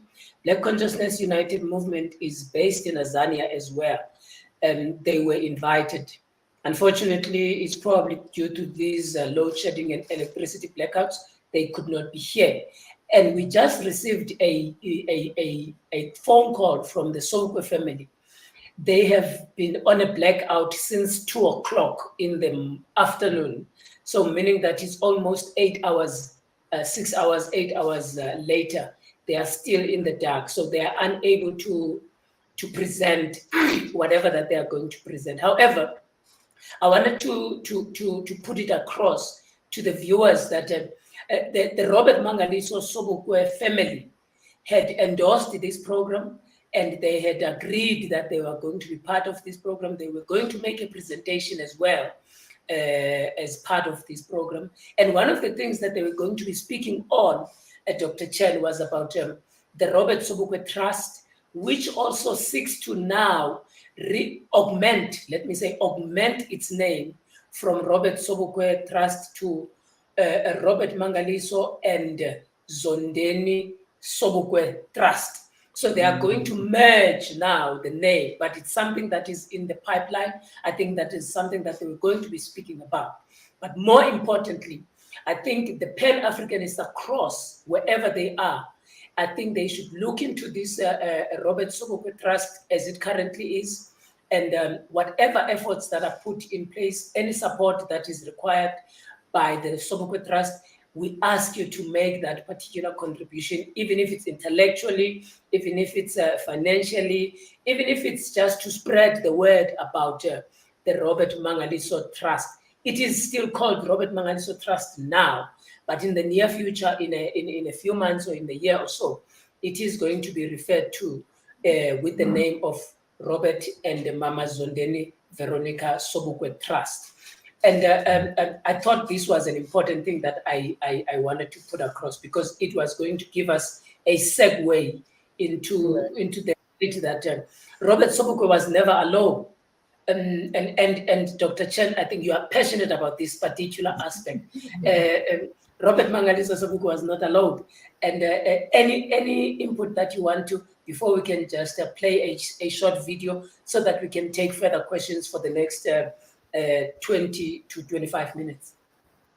Ideally, we would like to show that video, which was an actual tribute to the Honorable Mama of Azania, and we're going to navigate through that. We're looking as well to check on the various questions that we may have, because several of the presenters are still with us, still have connections, and we'd like to make sure that we cover all of that to the best of our ability.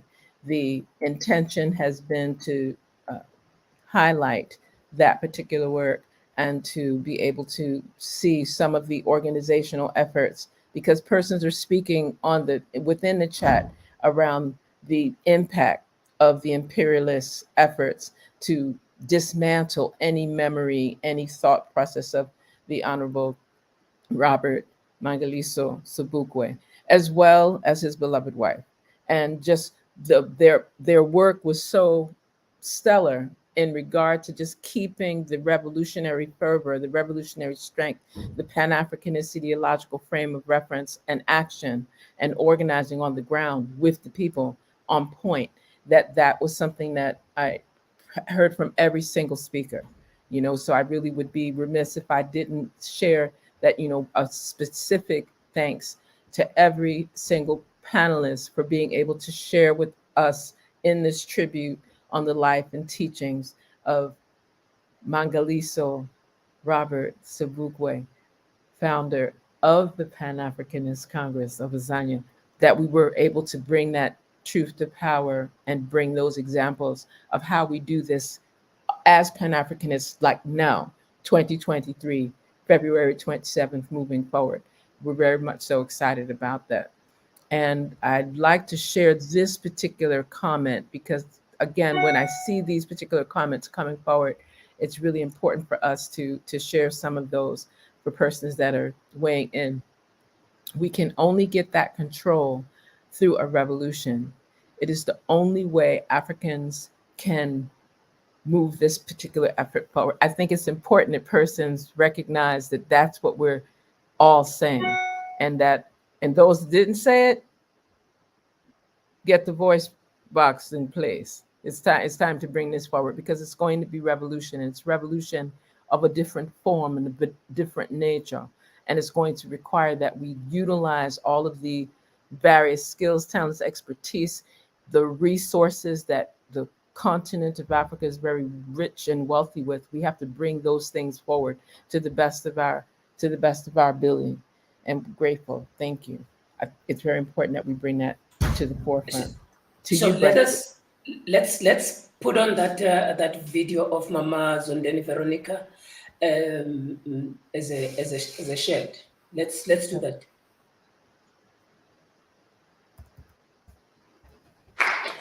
I have this morning put this piece together. No poet can come close to me in this country. No poet.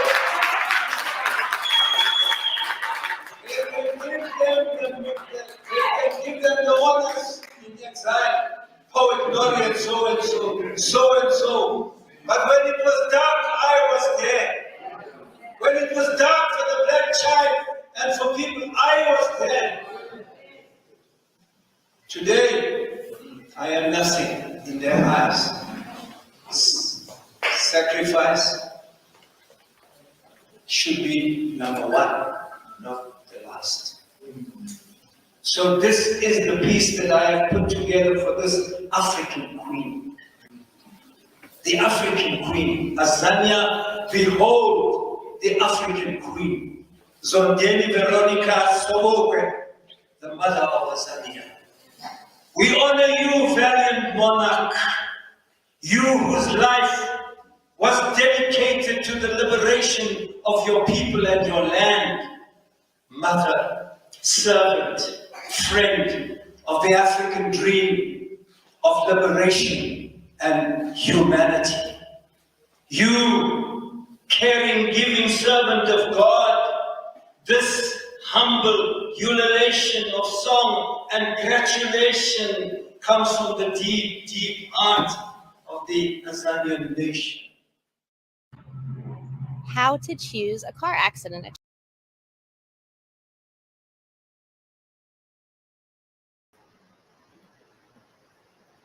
What a wonderful tribute. What a powerful reference. Queen Mother of Azania. And it's very fitting with what OD has just shared with us, that the Sobukwe family is expanding the current Robert Mangaliso Sobukwe Trust. Yes, yes. So that it'll be balanced. And that's exactly where, when we speak of, there's what I haven't said today, and it was coming out, I was feeling it from my comrade sister Zandiswa, is that African women lead. And that's been something that's been coming through a lot of the work that we've been doing to really make sure that our sisters are responsibly engaged alongside, and want to make sure I say this, alongside in collaboration with, principally, respectfully, that we move beyond this patriarchy and even the overt matriarchy that can be very Eurasian and very detrimental. And both, too much of certain things can create that imbalance. And we always speak of keeping the balance so things are just, things are truthful, all those different qualities we spoke of earlier, that things are moving in an accord that's harmonious, that's balanced, right? And that's something with, in certain perspectives, we'll refer to that as ma'at, right? Yeah. When we speak of truth, justice, order, reciprocity, balance, divine righteousness, and harmony. And that's what we've heard today. We heard from brothers and sisters that were sharing the detail, giving us all of the historiography, giving us the chronology of what the life and teachings of the Honorable Robert Sobukwe brought to the table, and then Yes. showed balance with his beloved wife, and then showed how that influenced the youth, and how that influenced education, and how that influeed society and policy, and then bringing it into the 21st century. Why we having issues with load shedding? What kind of imperialist demon creates that situation to the point where we still talking about power? Like this Actually, power? actually, when That you that ask not that question, when you ask that question, somebody just made a comment there on the system. It says ESCOM in Stellenbosch. Stellenbosch ah is known as a fertile ground for criminal settlers, European settlers in Tanzania. ah That's where the essence of the money ah is at. So when you ask that mm, question, you're asking. It is not even. It is terrorism in its truest form. exactly. Dr. Chen, I want us to flight Exactly. all these comments so that we can begin to get to the questions. And we have about 20 minutes. And I think, let me suggest it Right. So like this. let's move it forward. Right.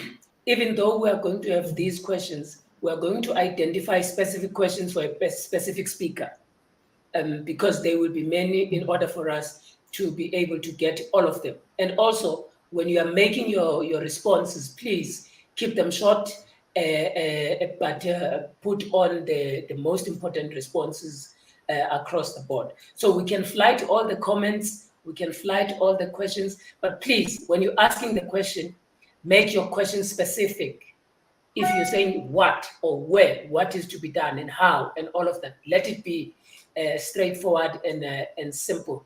We're going to bring back all our guests on the screen so that we are all available now, so that we can be able to flight all the questions and put them across and make it easy to be part and parcel of the conversation. So let's bring everybody else and be here. Give us your questions. Let them be straightforward.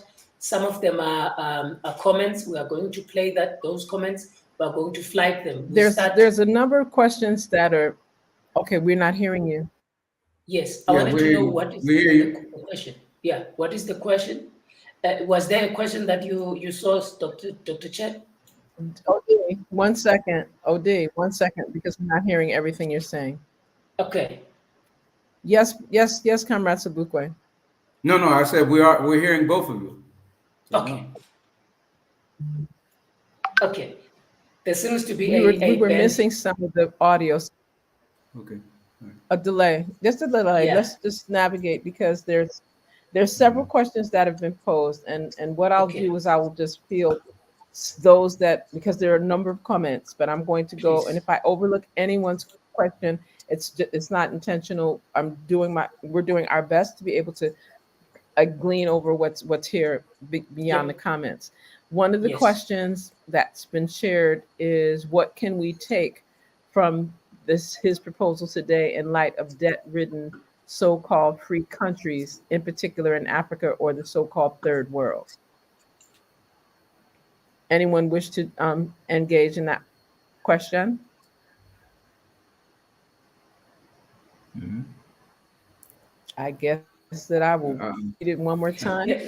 Can we repeat the question so Of that course, maybe can. it was, please. Maybe we can, right. Sobukwe spoke of planned economy in his inaugural address. What Okay. can we take from his proposal today in light of debt-ridden so-called free countries, in particular in Africa, or the so-called third world? Is that Okay. a little more clear? Yes, No, yes. I think we get the question. Yeah. Really, it's talking to the planned economy that Sobukwe spoke of. You would recall that when Sobukwe was talking about the planned economy, he was actually anchoring the development of Azania on the return of the land and on the reclamation of the land, because our struggle from time immemorial has always been about the return of the land so that we can bring dignity to the Azanians. And once we have returned the land, then we can benefit from the minerals that are underneath the land in a manner that the central government takes control of how the land is distributed and the resources of the land are distributed across to the benefit of society. Because if you look at what is happening now in Azania, if you look at what's happening in the continent, you find a situation where, despite our countries having attained freedom, the majority of the people whose toil it was to get those countries liberated are still suffering from hunger and oppression. Oppression largely due to the fact that, in as much as the countries are said to be free, but the continent of Africa is engulfed with neocolonialism and capitalism.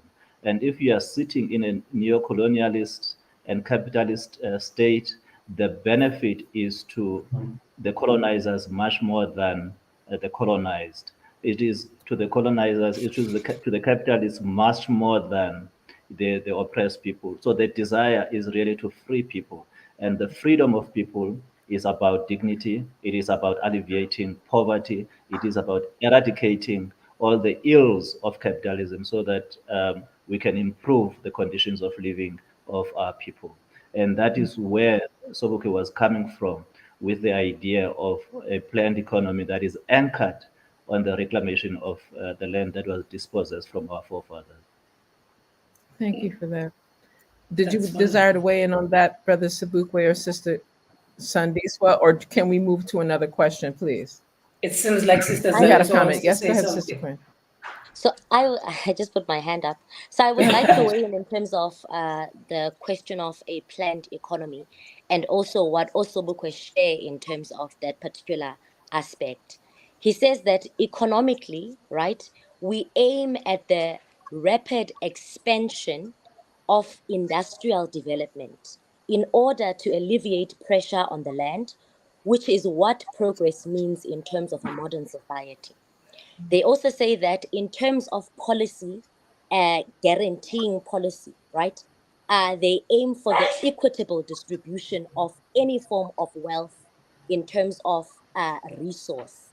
And he begins by saying that we African nationalism, right, shall be what we will use towards constituting and establishing continental unity.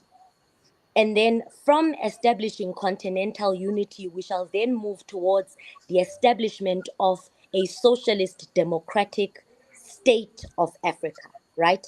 It speaks to the question of unity, but also in terms of the resources themselves and the orientation. And Nkrumah says that there shall be no exclusive rights, right?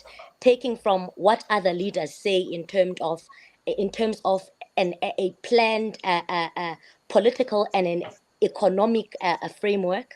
Nkrumah says that there shall be no exclusive rights to any African country.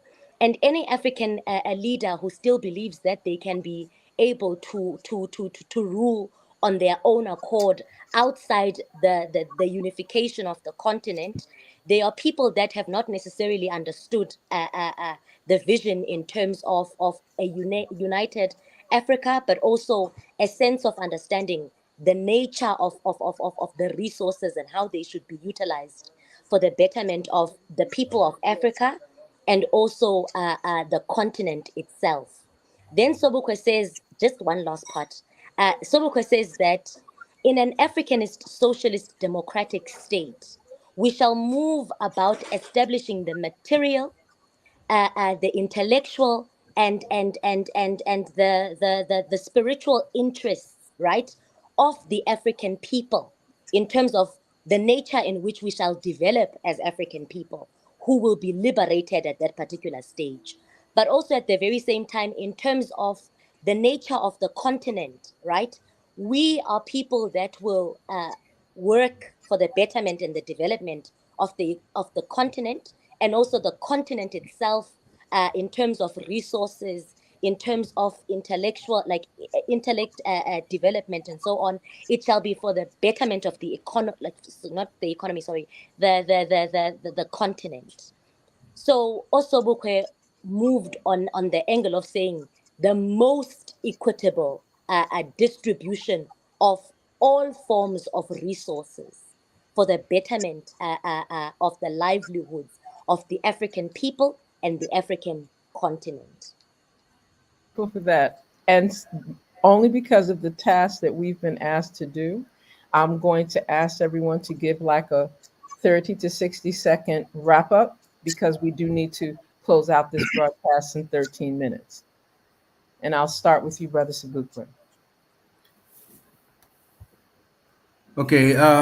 Yeah. One. I want to, in my 30 seconds, I want to thank those who in Azania in particular, who have started this process or continued this process. I probably more correctly saying the work that and Zappo and PAC has started on to agree to work more closely together and organizing our people. That's a concrete step. That's something that they're not doing just for themselves, but certainly they're doing in the interest of African people everywhere.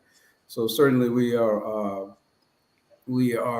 benefiting from that, and certainly think that we have to make and use our resolve in every capacity to bring these works of Sobukwe more to the forefront, to clearly articulate the principles in which Sobukwe was able to deal with in his lifetime, and also to build on those, because we understand that revolutionary ideas is not just by following the individual. The individual is a part of a collective, is making a contribution towards our better understanding in the future. But us who are now, we are Sobukweist. We are the ones who are going to apply the scientific principles of his ideology to the world in which we are trying to build. And I think that that has been articulated well by my co-panelists, and I thank them for doing that. And again, I congratulate them for moving forward together. Forward, okay. Brother, son, let me get it right. Right, let me go balance. Comrade Sandiswa? I'm I have laughing my, at I the have my balance. timer on. I have my timer on. Okay, so I would basically like to thank the organizers for this conversation. I think that it is very important that we memorialize the life of Robert Mangaliso Sobukwe, not only as a legendary figure, but as a way of understanding the ideas that he represented and how do we build from that. And I also do take this opportunity to say that Sobukwe, there's been a deliberate attempt to silence Sobukwe beyond the grave. And it is very important that we reclaim his voice, we reclaim his ideas, so that we are able to understand and look at how do we conceptualize the now, and how do we apply the work that they have done and the ideas that they had embodied towards paving a way as to what is to be done in the current state of affairs. So Robert Mangaliso Sobukwe, the work that he did was, he was never a museum of some sort where we would just look at his life and just be surprised by everything else. But he was much more of a practical activist who participated in terms of fashioning society in a different form or in the different nature from the current, right? And it is very important that the organizations that we form part of, they must continue to do the work of believing in the liberation of the African people. Because the reality of the matter is that there is no alternative outside that. There is no alternative outside revolution and the organizing of revolutionary forces towards the liberation of the African people and mankind in general. So this opportunity has allowed us a possibility to just think around the ideas that they had embodied and the ideas that they represented. And I thank you for the opportunity to also be here today. And thank you to the panelists as well for sharing in terms of Sobukwe's ideas embodied. Thanks. Asante Sana. Brother, comrade, Simpiwe.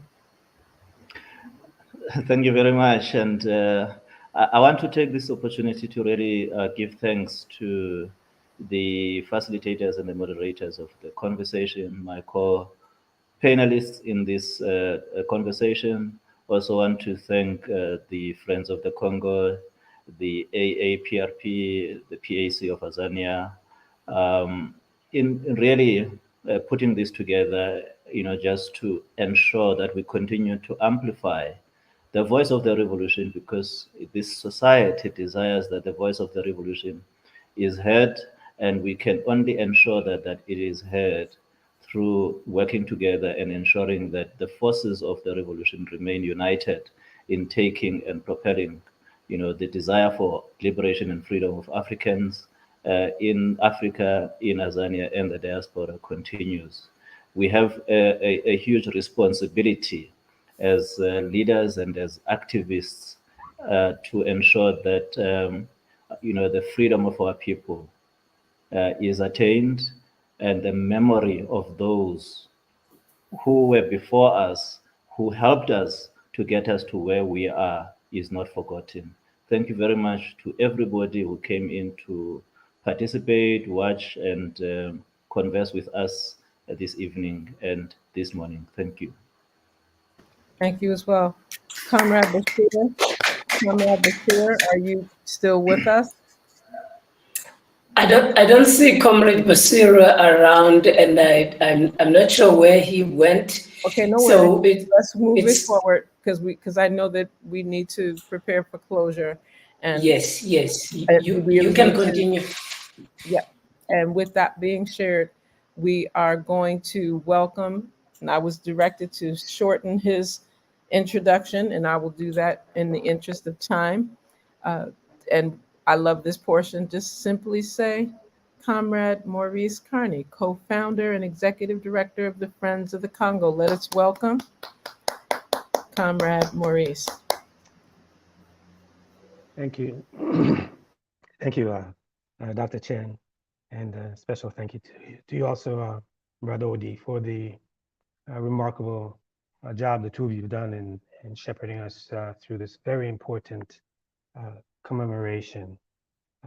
Definitely like to thank all the organizers for participating and making this presentation today to happen. The Pan-Africanist Congress of Zane, of course, and Zane People's Organization and All African People's Revolutionary Party, along with Brother Alistair, Antigua Caribbean Liberation Movement, Brother Bashir with the WBAF, and Brother Kulanji, thank you for bringing the Black Power media to provide an infrastructure for us to communicate with each other in different parts of the world.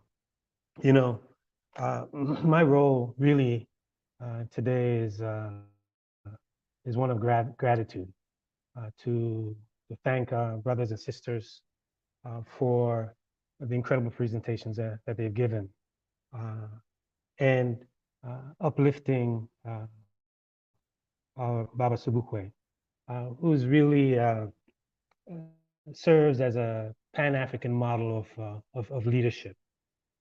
Where are we talking about the principles that he espoused of service, sacrifice, and self. And our panelists articulated that in a very profound way. In elevating his ideas, his teachings, the courage that he demonstrated, and like many of his contemporaries and other African freedom fighters and revolutionaries, the profound love that he had for Azania, Africans, and love for humanity. And that it's that syllogism that we find in the Sobukwe and the Lumumbas and the Nkrumahs. Lumumba loved the Congo and Congolese people. Demonstrated profound love for Africa and by extension, humanity. And these are models of leadership that this current generation definitely need not only to reflect on, but draw from and have that model inform organizing efforts today. The Pan-Africanism that they articulate and espouse as grounded in love, when held against many of the neo-colonial agents that we see today, some of them being presented to us as Pan-Africanists, clearly demonstrate the path that's needed forward.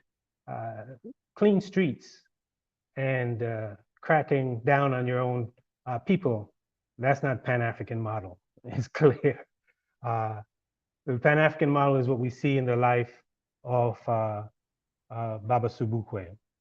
And Sobukwe's call to us really to pay allegiance to Africa is not fundamentally different than Ngugi wa Thiong'o in his most recent work to defend the base, defend the motherland, or even with Nkrumah's exhortations, where he says, I'm not African because I was born in Africa, but because Africa was born in me.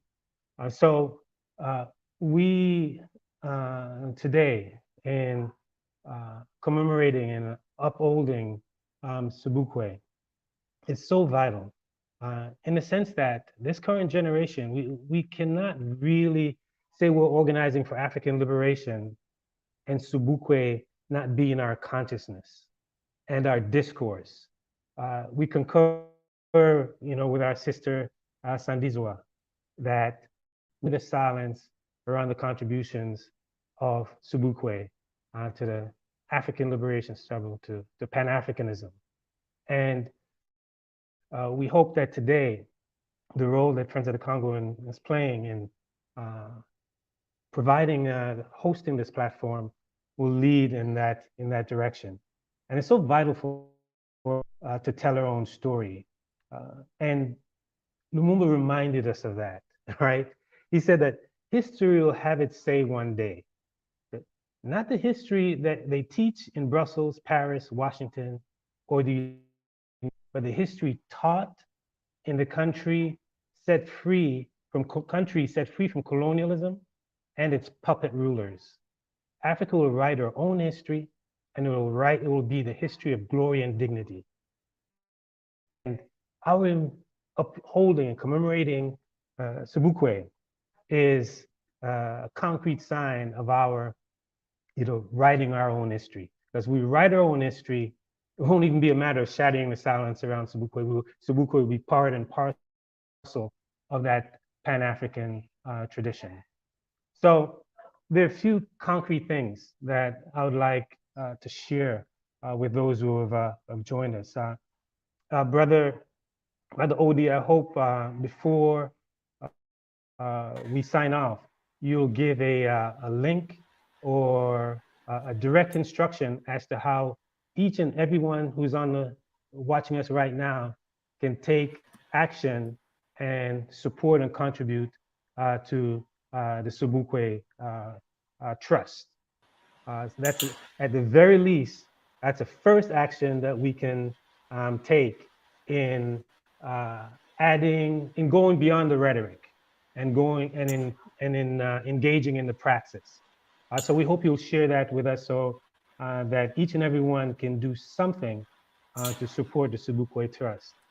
Just as people have done to support the Lumumba Foundation, the Sankara Foundation, we definitely need to do that. So one, it's incumbent upon us, this generation, to study and not only study, but teach about our freedom fighters, uh, like Mangaliso Sobukwe. That's so vital. You know, our freedom fighters, as long as they exist in our consciousness, they're alive, right? They live as long as we're conscious of it. So we have a responsibility that every single generation to uphold our freedom fighters and the model of leadership that they represent, the courage that they exhibited, the profound love that they had for African people. It's each and every one of them, you find that at the center of their work is that profound love for Africans. So we need to study, teach about our freedom fighters, and engage in grassroots political education, the models that they represent, and how it is that we're going to carry those models forward and also pass it on to the coming generation. Two, you saw what it took to put this together, the number of organizations that are involved. So if you haven't joined an organization, join one. If you're not supporting an organization, support an organized formations. I listed the participants here, that it's vital that we support the organized efforts that we see underway. And I'll echo what Basir shared, that we need to organize and to rebuild international liberation network. Not only publicly on these platforms through the technology as Bashir articulated, but also privately off the platform. And that's key. And also part and parcel of our acknowledging and commemorating figures like Sobukwe. We're not engaged in hagiography or hero worship. What we're engaged in is drawing on their ideas, their teachings, their commitment, their love, and applying it to our work today, especially in the current environment where we have a coterie of neo-colonial leaders on the African continent that are agents of imperialism. And that's not by accident, right? The tremendous violence that was waged against our freedom fighters to not only rid them from the political scene and the African landscape, but as they did with Lumumba, to chop up his body into small pieces and disintegrate it in acid in an attempt to rid them out of our consciousness. So the very act of our calling on our ancestors, our freedom fighters, our speaking about their teachings and their life is a form of resistance, a resistance to neocolonialism, a resistance to imperialism, which has to be central in our efforts to pursue and free and liberated Africa. So thank you so much to everyone who came on to share their words and the wisdom. Thank you to all the people who stuck with us and listened. And I hope each and every one of you in your first act following this program will be to support the Sobukwe Trust. So Brother Odie, if you would share as to exactly and precisely how people can do that. Thank you. Dr. Chen, Dr. Chen, Dr. Chen. Brother Odie, brother, I am very grateful because Comrade Maurice put everything in the proper context. What are we going to do? We've had a wonderful discourse, shared a lot of information, yes, given tribute to the life and teachings of the Honorable Mangaliso Robert Sobukwe. We've said Israel to we Africa, Mandla, we've given that energy, we've given that power, we've given all of that. And what are we going to do? Those that have the time right now, write that abstract, make sure that you send it to those Please. emails as shared, and work on those papers. Even if you do something collective, it's not to say to give you another assignment, but some of the things that were shared today are to be put on paper, are to be published, are to be read, heard, made into audiobooks, etc., digital Yeah. books, etc. And we need to support this effort. And I'm very grateful for having the opportunity to serve in this capacity with this wonderful initiative program giving tribute, hosted by the Friends of the Congo and other organizations, the AAPRP, AZAPO, PAC, and others. And I'm very glad to be able to co-moderate with my comrade right here that everybody keeps calling OD, but I, signed Olewetu. I gonna get it. Yeah. It's a big honor and a privilege to have this It opportunity was. to share with you. It was as well with me. I have learned so much in this conversation, and the majority of the work that we were doing was to dish out the dishes. And I'm glad that we were able to work together. And it shows that we can work together even in bigger projects and other projects as well going forward. This is the best thing that has ever happened. And I want to ensure that people must go and check the Robert Mangaliso Sobukwe Trust on Facebook and on Twitter.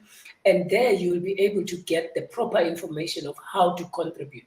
But also at the same time, you are also required and expected, and you are asked and you are pleaded to please make those contributions on those papers. The information about those papers is going to be highlighted very quickly by our media team, how to make contact with us. But for those that are on Facebook, if you check me out, my name is written like this, my surname is written like this. You can just send a friend request to me as well, and we will share the information about the papers. The due date is tomorrow, the abstracts. And then by the 6th of April, the 6th of April is the day with which the Pan-Africanist Congress of Azania was established. It is on that day that we are hoping that all of you could have sent the full papers. Now, on my side, thank you very much to the Black Power Media. Thank you very much to Dr. Chen, my co-moderator and facilitator. Thank you very much for allowing me to be your guide as well. Comrade Sobukwe Shukura, Comrade Simpiwa Ashe, Comrade Morris Zandiswa, and everybody else, and the viewers who are watching with us. On the chat box, there has been a burning and a fire conversation there. Different comrades speaking about a lot of issues and clarifying all the contradictions. Thank you very much. And unfortunately, we were unable to be with the family of the Sobukwes, but I know for sure that they will go back to this platform and they will give out their feedback. Fortunately, this program is on YouTube, so the conversation can continue there on YouTube. Thank you very much. I appreciate everything that you have done. On behalf of the Pan-Africanist Congress of Azania, we are appreciative of everything that you have done. And on behalf of the family of the Sobukwes and the Robert Sobukwe Trust, thank you very, very much. And to our media team, Kalonji, Awesome Changa, media team. thank you very much, comrades. And I'm going to bring you in and I say, thank you very much and all the best. I brought you in deliberately. And Comrade Zandiswa, thank you, and everybody else. Thank you very much. We can close this with one salute that says Izweletu. Izweletu. Izweletu. E Africa. E Africa. E Africa.